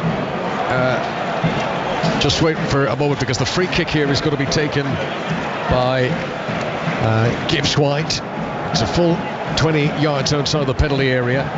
England leading Samoa by 18 points to 17 with 5 minutes left. So Gibbs-White floats it in. Right-footed ball into the penalty area. Gehi jumps and won't be able to keep it in play, and that is going to be a corner to Nottingham Forest on the right-hand side. If you're just joining our coverage here on 5 Live Sports Extra, it is still 0-0. I think both teams have been guilty from set plays, whether it be corners or free kicks. The quality of the ball's not been good enough so far, but Gibbs-White's got another opportunity from this corner kick. Got an option to go short to Hudson-Odoi. So Gibbs-White has got a target of a whole host of Palace players who are huddled together around the penalty spot. They'll all disperse as this comes in. Here it comes, right-footed ball towards the front post, played with real power, wouldn't quite sit up, and eventually Mangala hooks a shot over the top, but he's disappointed he didn't keep it down. Yeah, it was a tough opportunity though, wasn't it? It's one of them ones, corner, when it just bounces in front of you, and then you're trying to hit it on the ball, and it comes off the side of your foot, and it just gets spin on it, takes it high and wide of the target. Earlier on today, Tottenham Hotspur won at Kenilworth Road, beating Luton Town by a goal to nil. It moves Ange Postecoglou's team to the top of the Premier League for now. Burnley beaten 4-1 at home by Chelsea at Turf Moor. Important win for Everton, 3-0 at home to Bournemouth today at Goodison. Fulham got a 3-1 win over Sheffield United, who continue to be in trouble at the bottom of the table. Manchester United started poorly against Brentford, but they turned it around to win by 2-1 in here.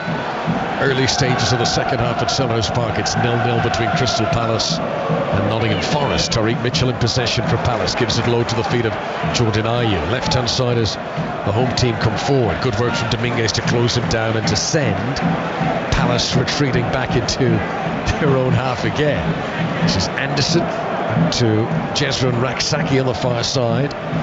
Hughes gets involved. Passing does seem to have improved from Palace in the second period. They're moving around, still on perfect mind as once again they give the ball away. But you can hear the crowd, as soon as they give the ball away, they're on their backs, aren't they, straight away? They're not happy at all with the nature of the pass. It's a bit slow at times. I think that's the problem, and I'll come back to they're not getting into the front men at all. The favoured pass at the minute is Anderson to Gahey over to Mitchell. You can sort of see him developing who's got the ball. They're not looking into midfield, they're not looking into the strikers. Edouard and Mateta, I don't think I've touched it in the second half, what we've seen of it so far. Crystal Palace substitutes have just gone en masse for a bit of a warm-up run. Kind of a bit of experimentation down there. They've got Ademola Ola Adebomi, who's an English forward who would make his senior debut if he was to come on. They've got Jaden Raymond, another untested player.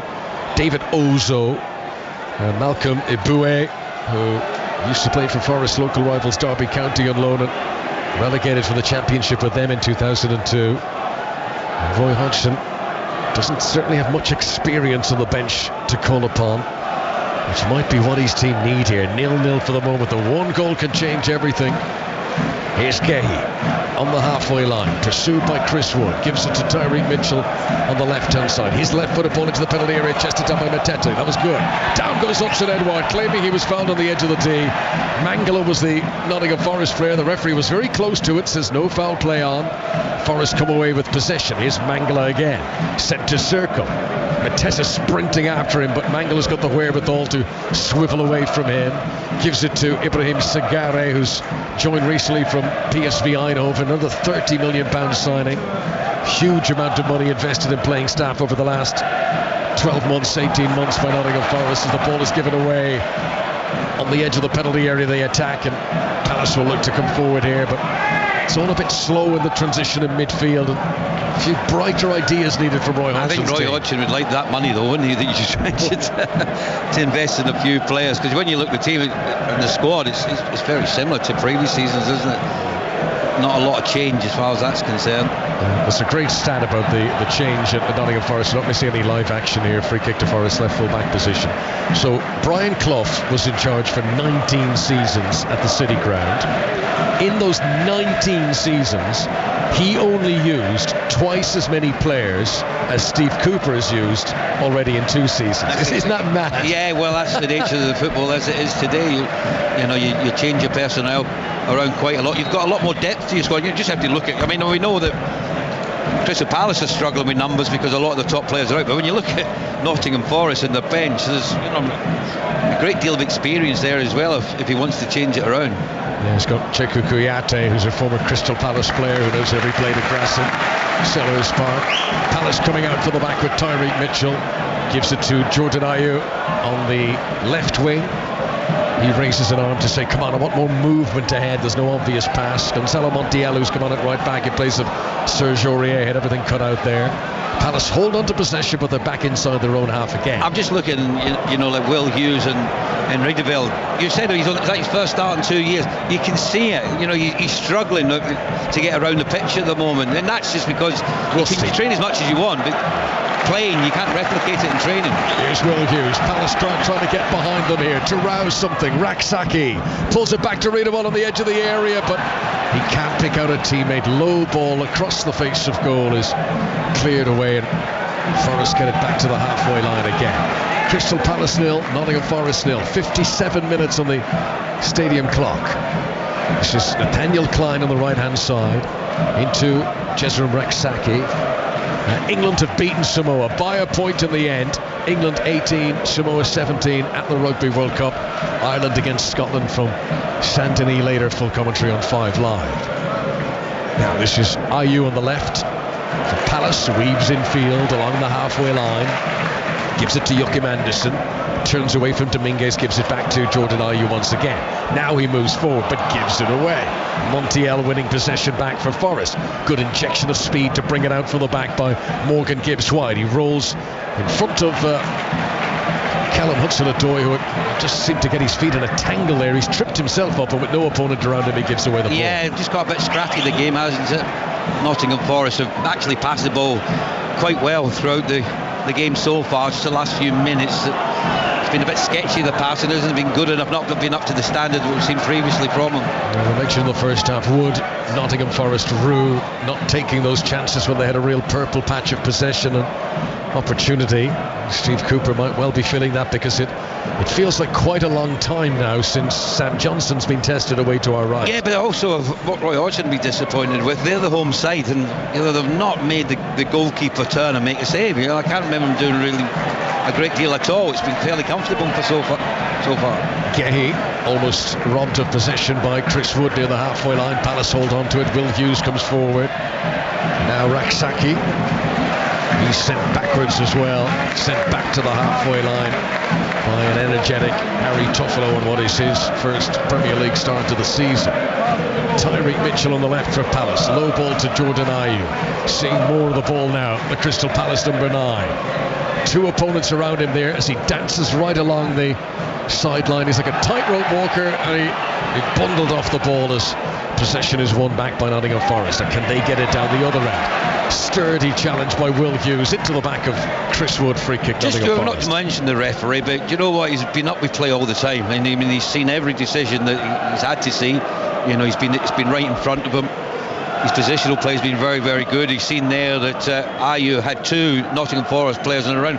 It looked like he just threw himself to the ground. He was trying to get a foul more than hope than anything else, but the referee did a sterling job there. Just told him to get up and get on with the play.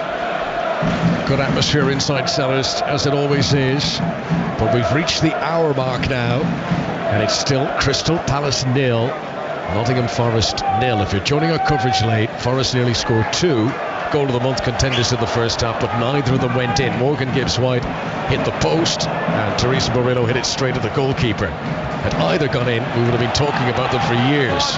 Here comes Dominguez for Forest. That's a good ball into the penalty area. Toffolo pulls it back too high for Wood. Arriving is Montiel, and it's cleared away and out for a corner. Best Forest attack of some time. Well, you were just questioning there with the final ball from Toffolo. Could he have just hit it even low and hard rather than dinking it to the back post? I think he done the right thing, because there was 2 or 3 Crystal Palace players in his way. Montiel come in and struck it well. It was Gehi got back, helping his goalkeeper out there, because there was plenty of pace on the strike. Stood up nice and firm there, the defender came off him and out for a corner. Yeah, Chris Wood, I think you're right, Ray. Chris Wood was hoping it would come in low and hard, but if it had done, there was 2 defenders who would have cleared it away. So Toffolo was right to lift it, and Forest have gained a corner out of all of this, which Morgan Gibbs-White prepares to take on the right hand side. Crystal Palace 0, Nottingham Forest 0 at Sellers Park. The Premier League on 5 Live Sports Extra. The delivery towards the back post, the header away off target by Willie Bolly, and that's not threatening anyone. 0-0. Do you know what? I think there's 2 Nottingham Forest players got in each other's way here when the ball came in. Bolly was there, Murillo was there. There was actually 3 of them. Chris Wood, and actually they were jumping into each other rather than just standing out the way and let Willie Bolly get his header on goal. There's a bit of confusion there from the delivery. Willie Bolly, who scored against Manchester United in August, his first ever Premier League goal for Forest. And he was impeded by his own teammates there, and maybe that's an example of Murillo still settling in and not quite speaking the lingo in inverted commas of his new teammates yet. But they were both jumping into the same space. Things like that will improve. 0-0. Palace on the attack. Edouard is at a quiet match on his return to the team from injury.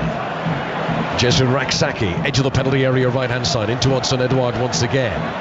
Now Jairo Riedewald to the left wing. Tyreek Mitchell back into Riedewald once again. He's a little bit slow. See, you hear the noise in the crowd. It's because the passing's too slow. They're taking too long to make up their mind where they're going to go with the next ball. You got to do that a lot quicker.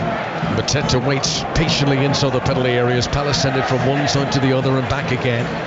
But can they deliver? The outstretched palms of Gehi suggest that he's feeling a bit out of ideas at the moment.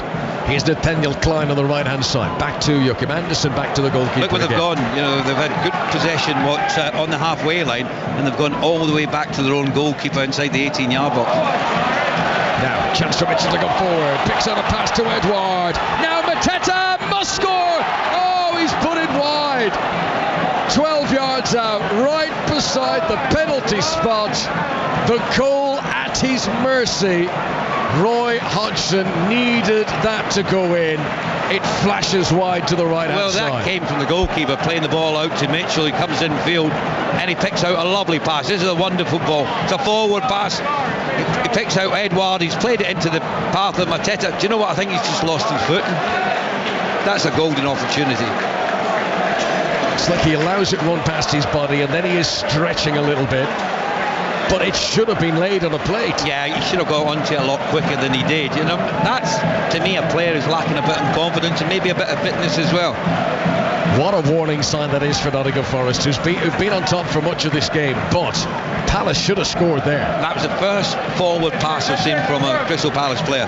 Mitchell comes out from that left-back position after being picked out from the ball from Sam Johnson. He's played a lovely ball into Edouard. Credit to Edouard. He could have went on himself. He just reversed the ball into the path of Mateta, and he should have got on it a lot quicker and made the goalkeeper work. Mistake by Will Hughes. Morgan Gibbs-White runs past him, tries to give it to Wood inside the penalty area, but doesn't find the target with that pass, and good defending by Gehi. Palace playing the better stuff at the moment. Jordan Ayew pinned back in a left full-back position. Gives it into Gehi again. Left-footed clearance up towards the halfway line. Edouard goes down. Claims he was fouled. Boos from the crowd. Play on, says the referee. Ball goes on a play for a throw-in to Nottingham Forest. It's getting feisty here at Selhurst Park. This is what the game needs. It needs an edge. You know, you can hear the Crystal Palace fans now. They're getting behind the team. Because there was a spell, Connor, where they were starting booing because of the passing wasn't crisp enough. They thought they were too slow in possession of the ball. But all of a sudden now, because of that one opportunity that they created, all of a sudden there's a lot more belief from the home supporters. Yeah, there is an edge in the game. This is one of those matches now. 25 minutes to go. It could easily go either way, and how that would change the trajectory for these clubs, the mood of their supporters through the week. These are a really big 25 minutes now to see if either of these teams can wrestle control of the 3 points. Forest are preparing to make an attacking change, and they're about to bring on the former Manchester United man Anthony Elanga, the Swedish international. So Steve Cooper wants to add extra oomph to his attack, and they're lifting up the board here, and it's going to be Callum Hudson-Odoi who goes off. And I'm not really surprised at that, Ray. He looked good in the first half, less so in the second period. Yeah, I'm just thinking he had consistency to his players. As I mentioned earlier, Connie, he's came out and said he wants to score 10 goals this season and assist in 10, which is, you know, quite something to do in the Premier League. I've got to be honest with you. You know, they didn't think Nottingham Forest are going to score that many goals, but he's got belief in his ability, but he's got to show consistency week in, week out. Forest, remember, without Taiwo Awoniyi, who between scoring and assists has been involved in 11 goals in his last 11 Premier League matches for Forest, stretching back to last season. That's how important Taiwo Awoniyi is, and we're hearing they may be without him for 2 months now, which is come as a big shock for Steve Cooper and the Forest fans. Free kick to Crystal Palace for a foul on the edge of the penalty area they defend. 66 minutes on the clock. Palace 0, Forest 0. Yeah, well, I always felt that this was going to be a close game. You just have to look at the two sides. I don't think there's a great deal between them. Over the course of the 66 minutes, there's no doubt that Nottingham Forest, with the chances that they created, should be ahead, but they're not. And that's typical of a Palace side under Roy Hodgson. You know, they defend well. I've got to say Gehi, there's a reason why he's in the England squad. The improvement in this lad over the last few years is quite high. Now, this is a great run from Gehi. This was like Murillo earlier on in the match. Now, can they finish it? Raksaki into the penalty area, right hand side for Palace. Shoots, but there's too many bodies in the way. Might even have come off his own teammate there. We'll see the replay in a moment, but Raksaki, who took his time, did he take too much time? And by the time he pulled the trigger, There was defensive blocking in the way. This is Ayew for Palace. Game on a knife edge now. Tyreek Mitchell, 10 metres from the corner flag, left-hand side. 0-0 at Sellers Park between Crystal Palace and Nottingham Forest. Edouard, low ball into the penalty area looking for Mateta. Cleared away by Willy Bolly. Back again by Anderson. And then Gonzalo Montiel is there. And all he can do is kick it straight up into the air. That's not cleared the lines at all. Down goes Gehi. Free kick to Crystal Palace. What about that surging run from the halfway line from Gehi a few moments ago? Well, the worry is he's still on the floor injured at the moment. I don't know if it's because of that run he had a little bit earlier on. The improvement in him as a player has been immense. You know, to see where he started and where he is now is quite incredible. All credit to him. You know, he's working hard at his game every day, and he's got a good manager and a good coach there to work with. He'll certainly improve. And the difference with Crystal Palace, Connor, is when they play quickly and do things sharper, they look a much better team. And the supporters are behind them because of that. 0-0. Quarter of the match to go. Free kick to Crystal Palace. Giro Riedewald preparing to send it in. This is closer to the centre circle than it is the penalty area. Left-footed delivery into that box now. Bolly jumps to the far side, and comfortable take in the end for the goalkeeper Matt Turner. Still kicking every ball down there. Roy Hodgson on the 400th game of his Premier League managerial career. It was 4 years ago that he became the oldest manager to ever take charge of a team in the Premier League, and he's just continues to break his own record in that one. He's seen it all, he's done it all before. Can Roy Hodgson mastermind a winning goal for his team here? He's weighing up all the options down there. Options he doesn't really have is that much firepower on the bench. Inexperienced youngsters. How brave is he going to be to give them a go? Ayew on the ball, nice little pirouette, dragged it away from the opponents and was tripped. He's done well there, Jordan Ayew, wins a free kick for his team. He's got that ability at times, you know, to get beyond the opposition. He believes in himself. It was a really good turn. He'd worked 3 Nottingham Forest players in and around him. He got away from him, got brought down. But it's just his finishing at times. If he could just add goals to his game, it's something that's an ingredient that's missing, and it's a big one when you're playing as an attacking player. I mentioned earlier on the very greater majority of Palace goals this season, all but one have come in the second half of games. Can they get a second half winner here to send Sellers Park into a real mood of excitement? Raksaki has it on the right hand side. Into Riedewald once again. Hughes calls for it, gets it just outside the D of the penalty area. No room to craft any sort of a shot. Gives it to Tyreek Mitchell. Cross on the left hand side. Ayew's header off target, but really good movement. If Palace keep this up, they might well get a winner before the end. Yeah, they certainly could. And we said about the score in the second half, in it for a reason to get stronger. The more confidence about it, the more belief about it, and that certainly be shown in the last 5-10 minutes or so. Mitchell with the ball in. It was really good movement from Jordan Ayew to get in front of his mark. The only thing he couldn't do, because there was so much pace on the cross, was redirect the header on target.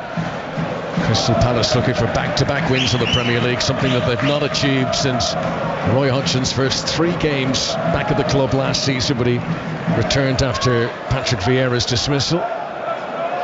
Sam Johnson, the Palace goalkeeper, has possession away to our right-hand side. Rolls it short through Anderson. Now Hughes. Will Hughes, whose one and only goal in the Premier League for Crystal Palace so far, came on the last day of last season against today's opponents, Nottingham Forest.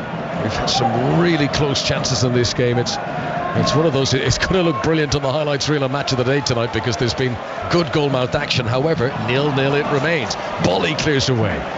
Bit of a skewed clearance, come off the outside of his left boot.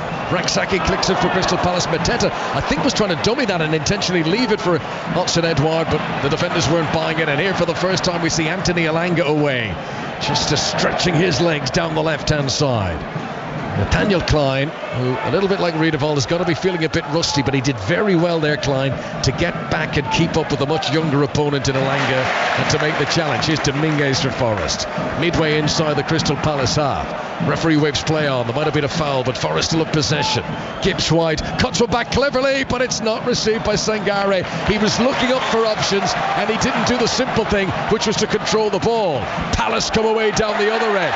Jordan Ayew, who's become really the talisman of this team now. He's leading the charge whenever he can. Has it on the left wing, supported by Tyreek Mitchell. Back in field to Hughes.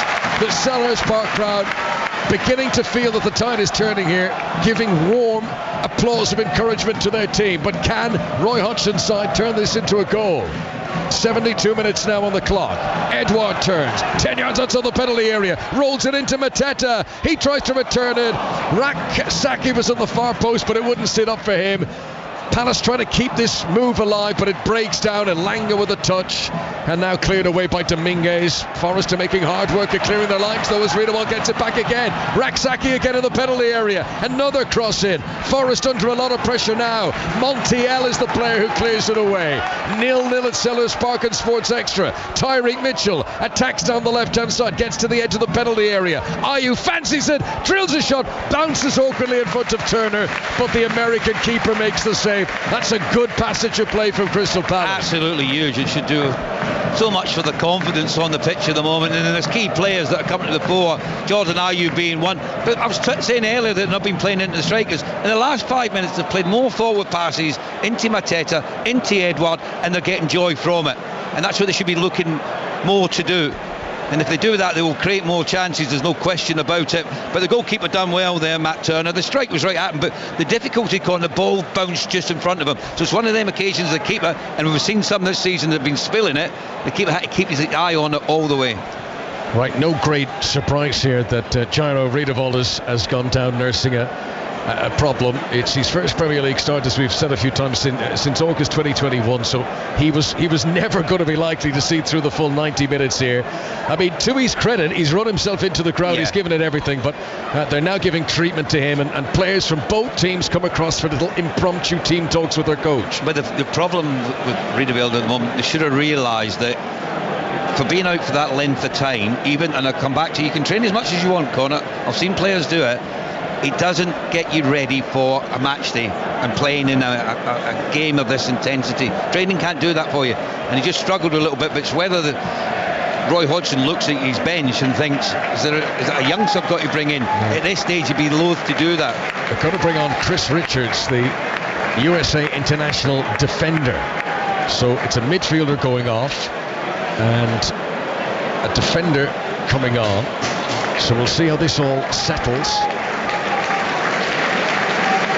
They've now got Anderson, Gehi and Richards, who are all recognised central defenders. Mitchell and Klein, full-backs. And then there's Raksaki and Ayew, who are wingers, and Edouard and Mateta, who are strikers. They're short on actual midfielders on the pitch at the moment, and looks like maybe Raksaki's going to play a more central role, but keep an eye on this as Richards comes on. Big, tall, athletic player. He's going to play in the midfield. He looks like he's going to be in the central midfield alongside Will Hughes.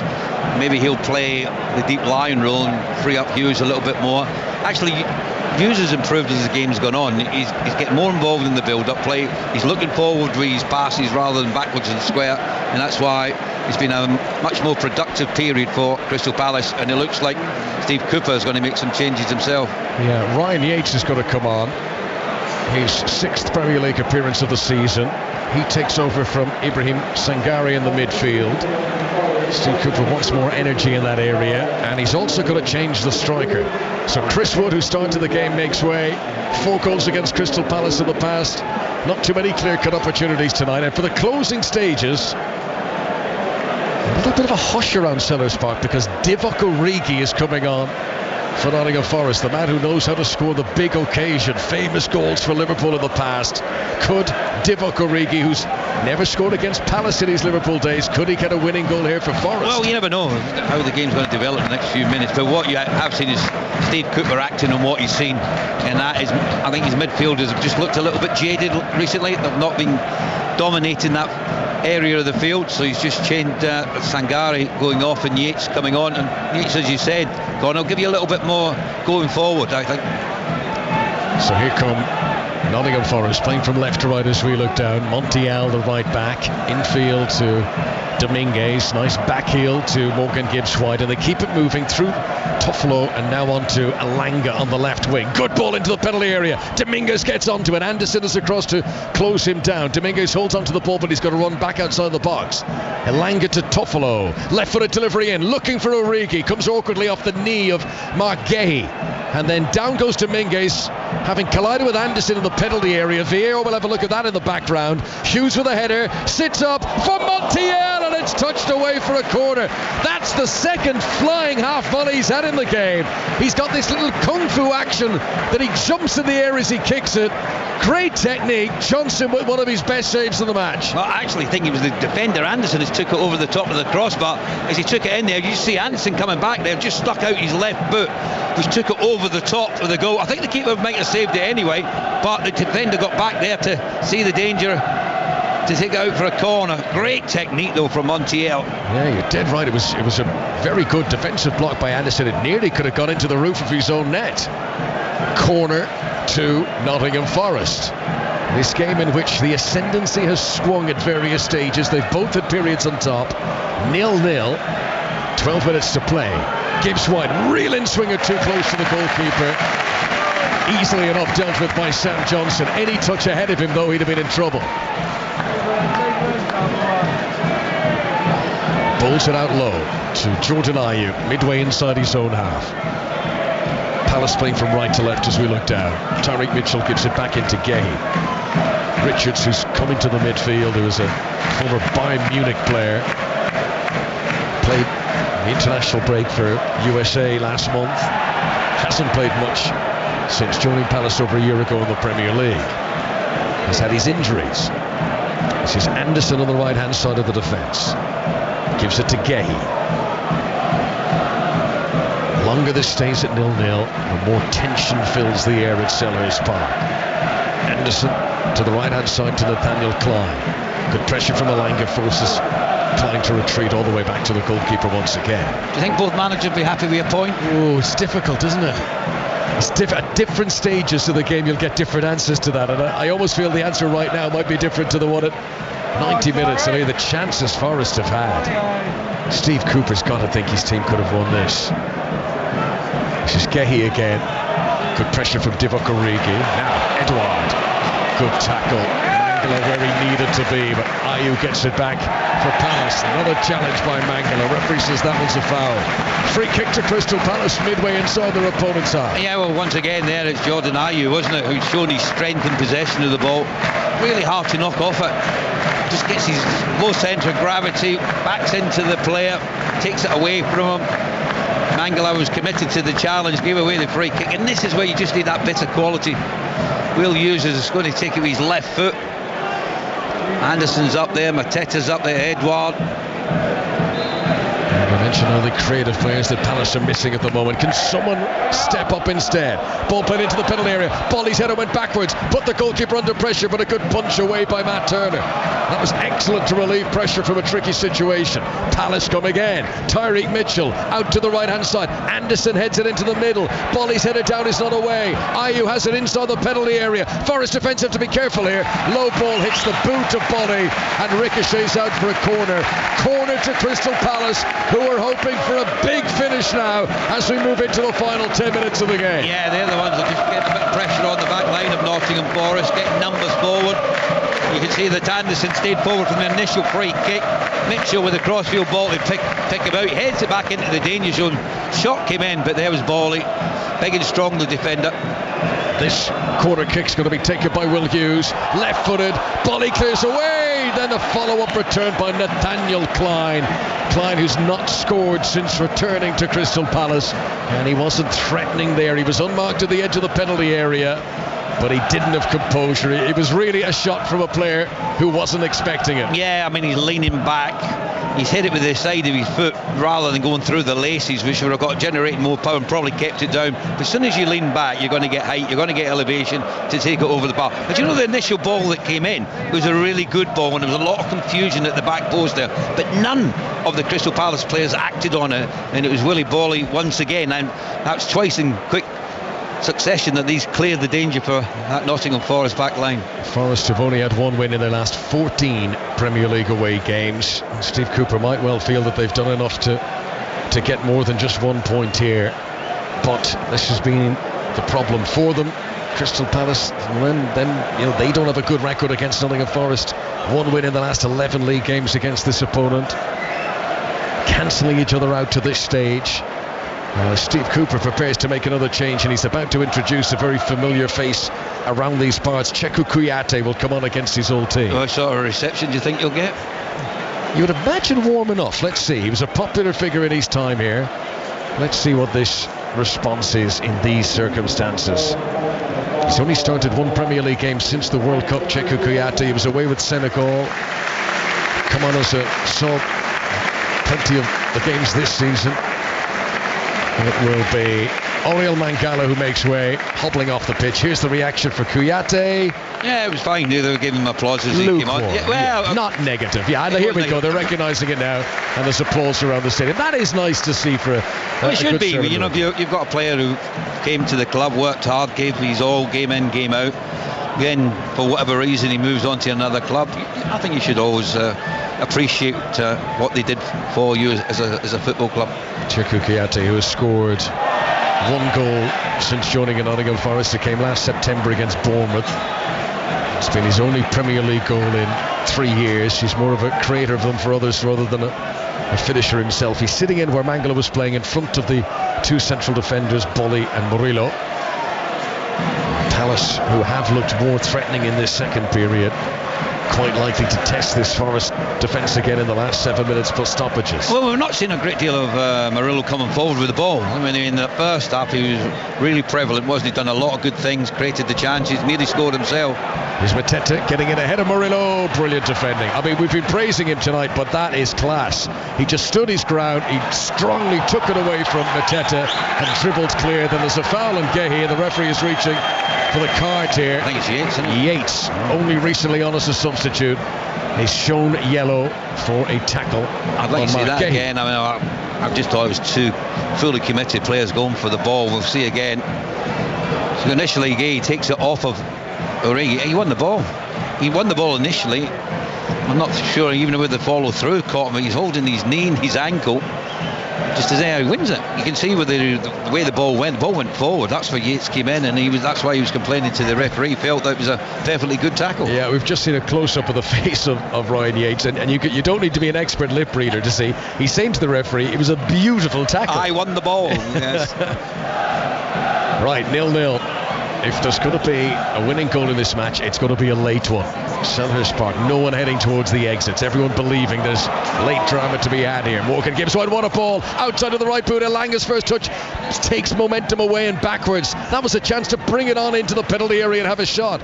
What a pass by Morgan Gibbs White, but Elanga unable to do much with it. Toffolo down the left-hand side to the byline, looking for Origi. It's going to sit up. Kouyaté against his old team. Hit it down into the turf. It rebounds off a defender and out for a corner. See how quiet the home supporters went, because it's the old player who's taking the shot. They're like, oh no, not him. It could have been anyone, but not Kouyaté. I don't think it was going in anyway. It looked like it was going wide of the target. But that all came about from the initial pass, wasn't it, from Gibbs White, outside the right foot into Elanga. And Elanga should have went forward with his first touch. He took it backwards, and the whole momentum of that passage of play had just fizzled out. 85 minutes on the clock. Corner to Nottingham Forest. A game that deserves a winner given some of the chances we've had tonight, but no one's been able to find the net. Here it comes, in swinging, flicked onto the front post. Elanga drills it back in. It was a good attempt. It comes off a whole host of bodies. Who knows who the last touch came off? And Craig Pawson points towards the corner again. Corner to Nottingham Forest, with 4 minutes to go. I think it was Will Hughes who got his body in the strike there from Elanga. I don't think he was going to trouble the goal anyway. It looked like too much height in the ball, but Hughes wasn't to know that. And they've done that well, in fairness, both ends of the pitch. Bolly we've seen twice, and certainly at the other end with Anderson and Gehi. On that occasion, Hughes putting their body in the line of the strike. Here's the latest corner from Morgan Gibbs-White. Again, it's an in-swinger. Again, flicked onto the front post. Murillo tried to jump and couldn't get there. Palace get it out of the penalty area. Nottingham Forest have been brave. They've sent everyone forward. Means Toffolo's at home on his own. But he gets there first. Gives it to Gibbs-White. What a ball! It just too high for Murillo again. And some of the distribution of the penalty area has been almost perfect tonight. But Murillo, who's not the tallest central defender, he's a bit like Alessandro Martinez at Manchester United, couldn't quite get that extra few inches he needed. Well, it's just a little bit too much on the ball, wasn't it, from Gibbs-White? And I think Steve Cooper will be looking, because I'm looking at Murillo running back and he's not moving too freely. You've said he's not played much football over the last few years, and particularly recently, and you can just see that he's just struggling, maybe struggling with the pace of the game. He's certainly there, he's struggled. He's not played much at all. It's an incredible story, this Tyrese Murillo, 21 years of age. He makes his senior debut only April 2023. He plays his first game of senior professional football in Brazil. Here he is in the Premier League and he looks brilliant. Down the other end, Edouard turns on the edge of the box. Looked like a foul to me. Referee said play on. Bolly is almost sheepishly standing statuesque, appealing his innocence. Palace fans aren't happy. Edouard is still down. Craig Pawson brings play to a halt to see if he needs some treatment. It had gone out for a throw. Looked like a free kick on initial viewing, but it wasn't given. 0-0 it remains for now. 2.5 minutes to go. I've got to credit Craig Pawson, the referee. I've said he's been up with play all the time. He's been in the perfect position to see the challenges, and he's not afraid to back his own judgment. He's looked at it and he's went, no foul, get on with the game. And I've got to say, there's not been too many complaints. You know, Eduardo went over, didn't get up complaining that he felt it was a genuine free kick for him. All credit to the ref. No, it's been a game that's been allowed to flow throughout. It's a game in which Nottingham Forest have hit the woodwork. There's been chances for both teams, but no one's been able to grab the headlines. And in the 89th minute now, Nottingham Forest come forward once again. A high ball played towards Origi. They've not really got Divock Origi into the game since his introduction. Here's Kouyaté again, running forward. Shouts from some Palace fans around us that they thought that was a foul on Raksaki. Play on, says the referee.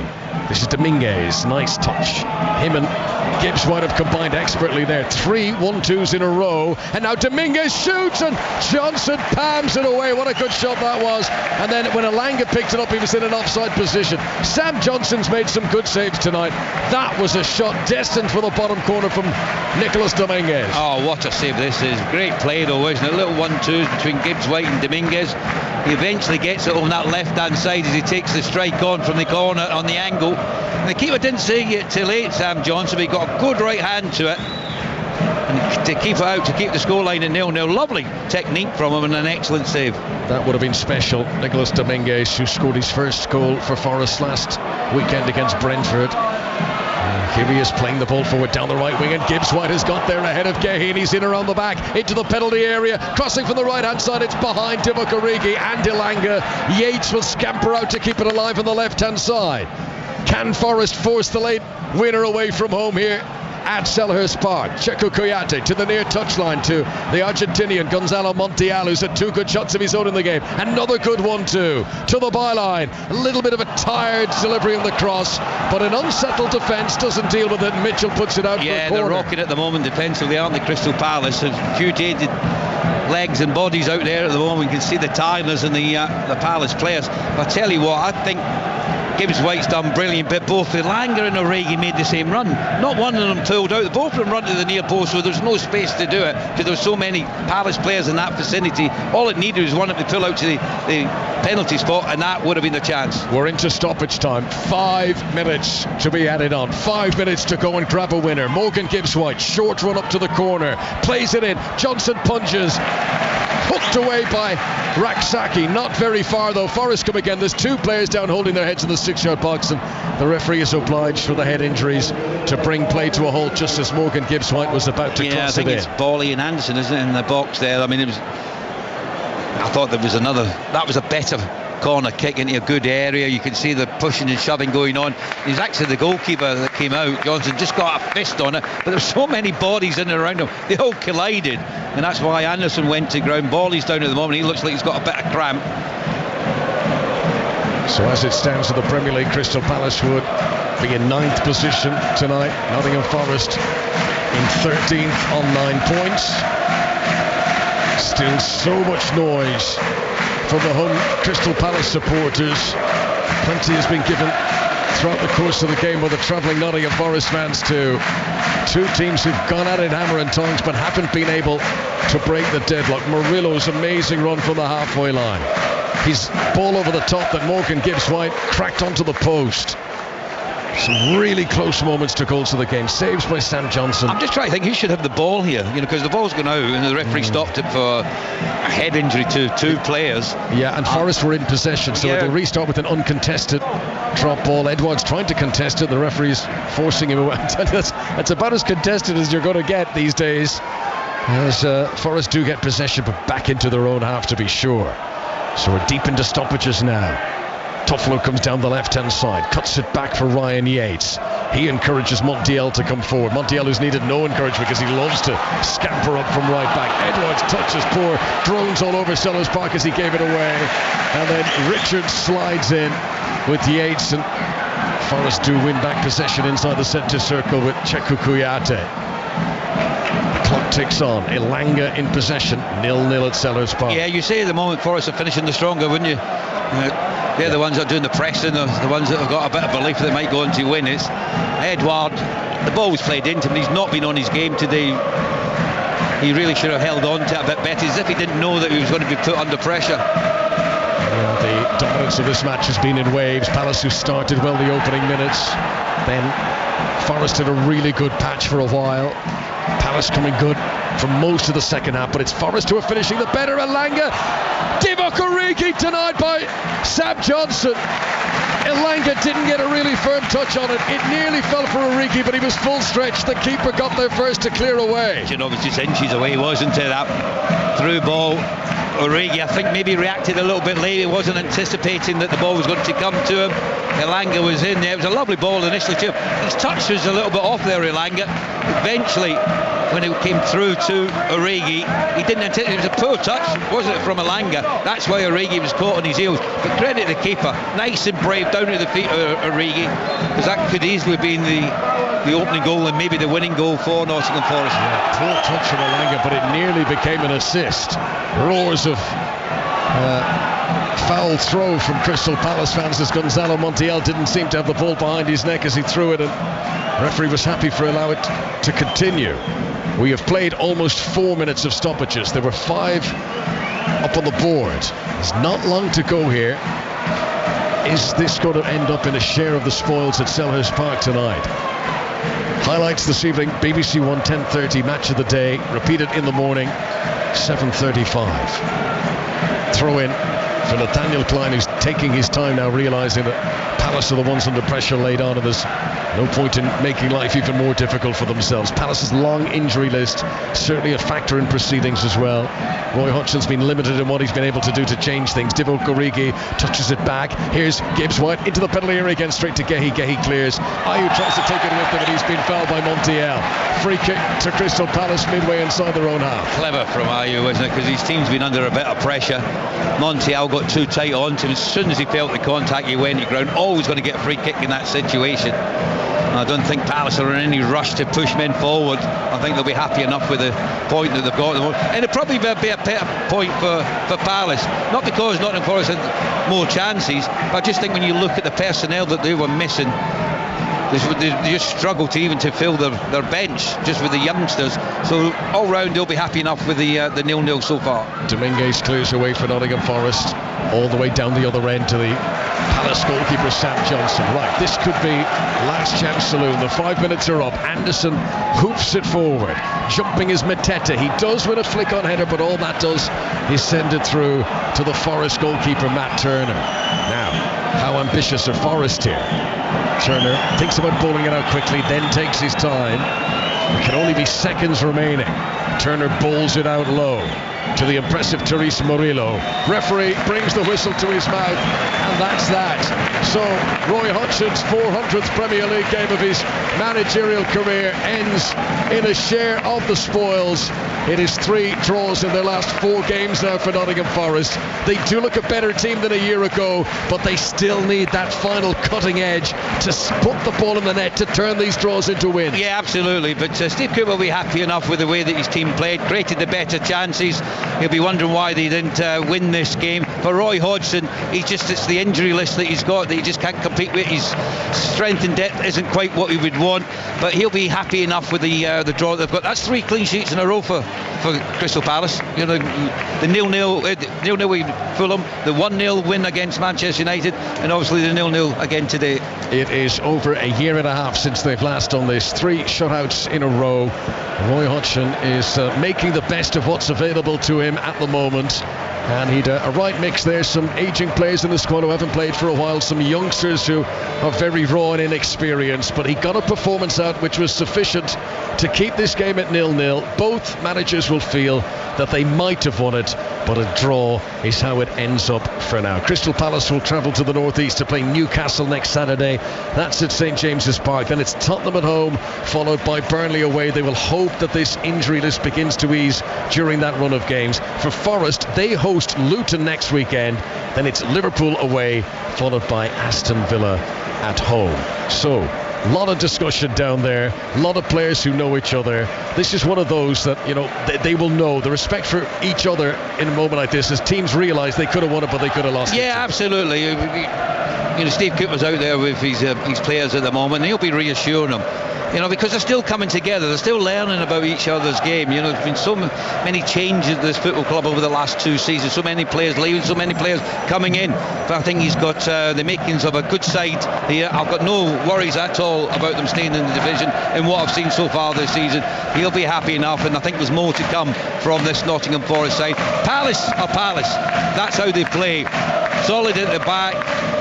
If they can create chances, all well and good, but they need a little bit more up front and in midfield. They need a little bit more creativity. That's where Elise can help out. That's where Eze can help out. And when they're not in there, you can see that there isn't quite that quality from this Palace side, but they're strong, they're resolute, and they've got a fantastic attitude.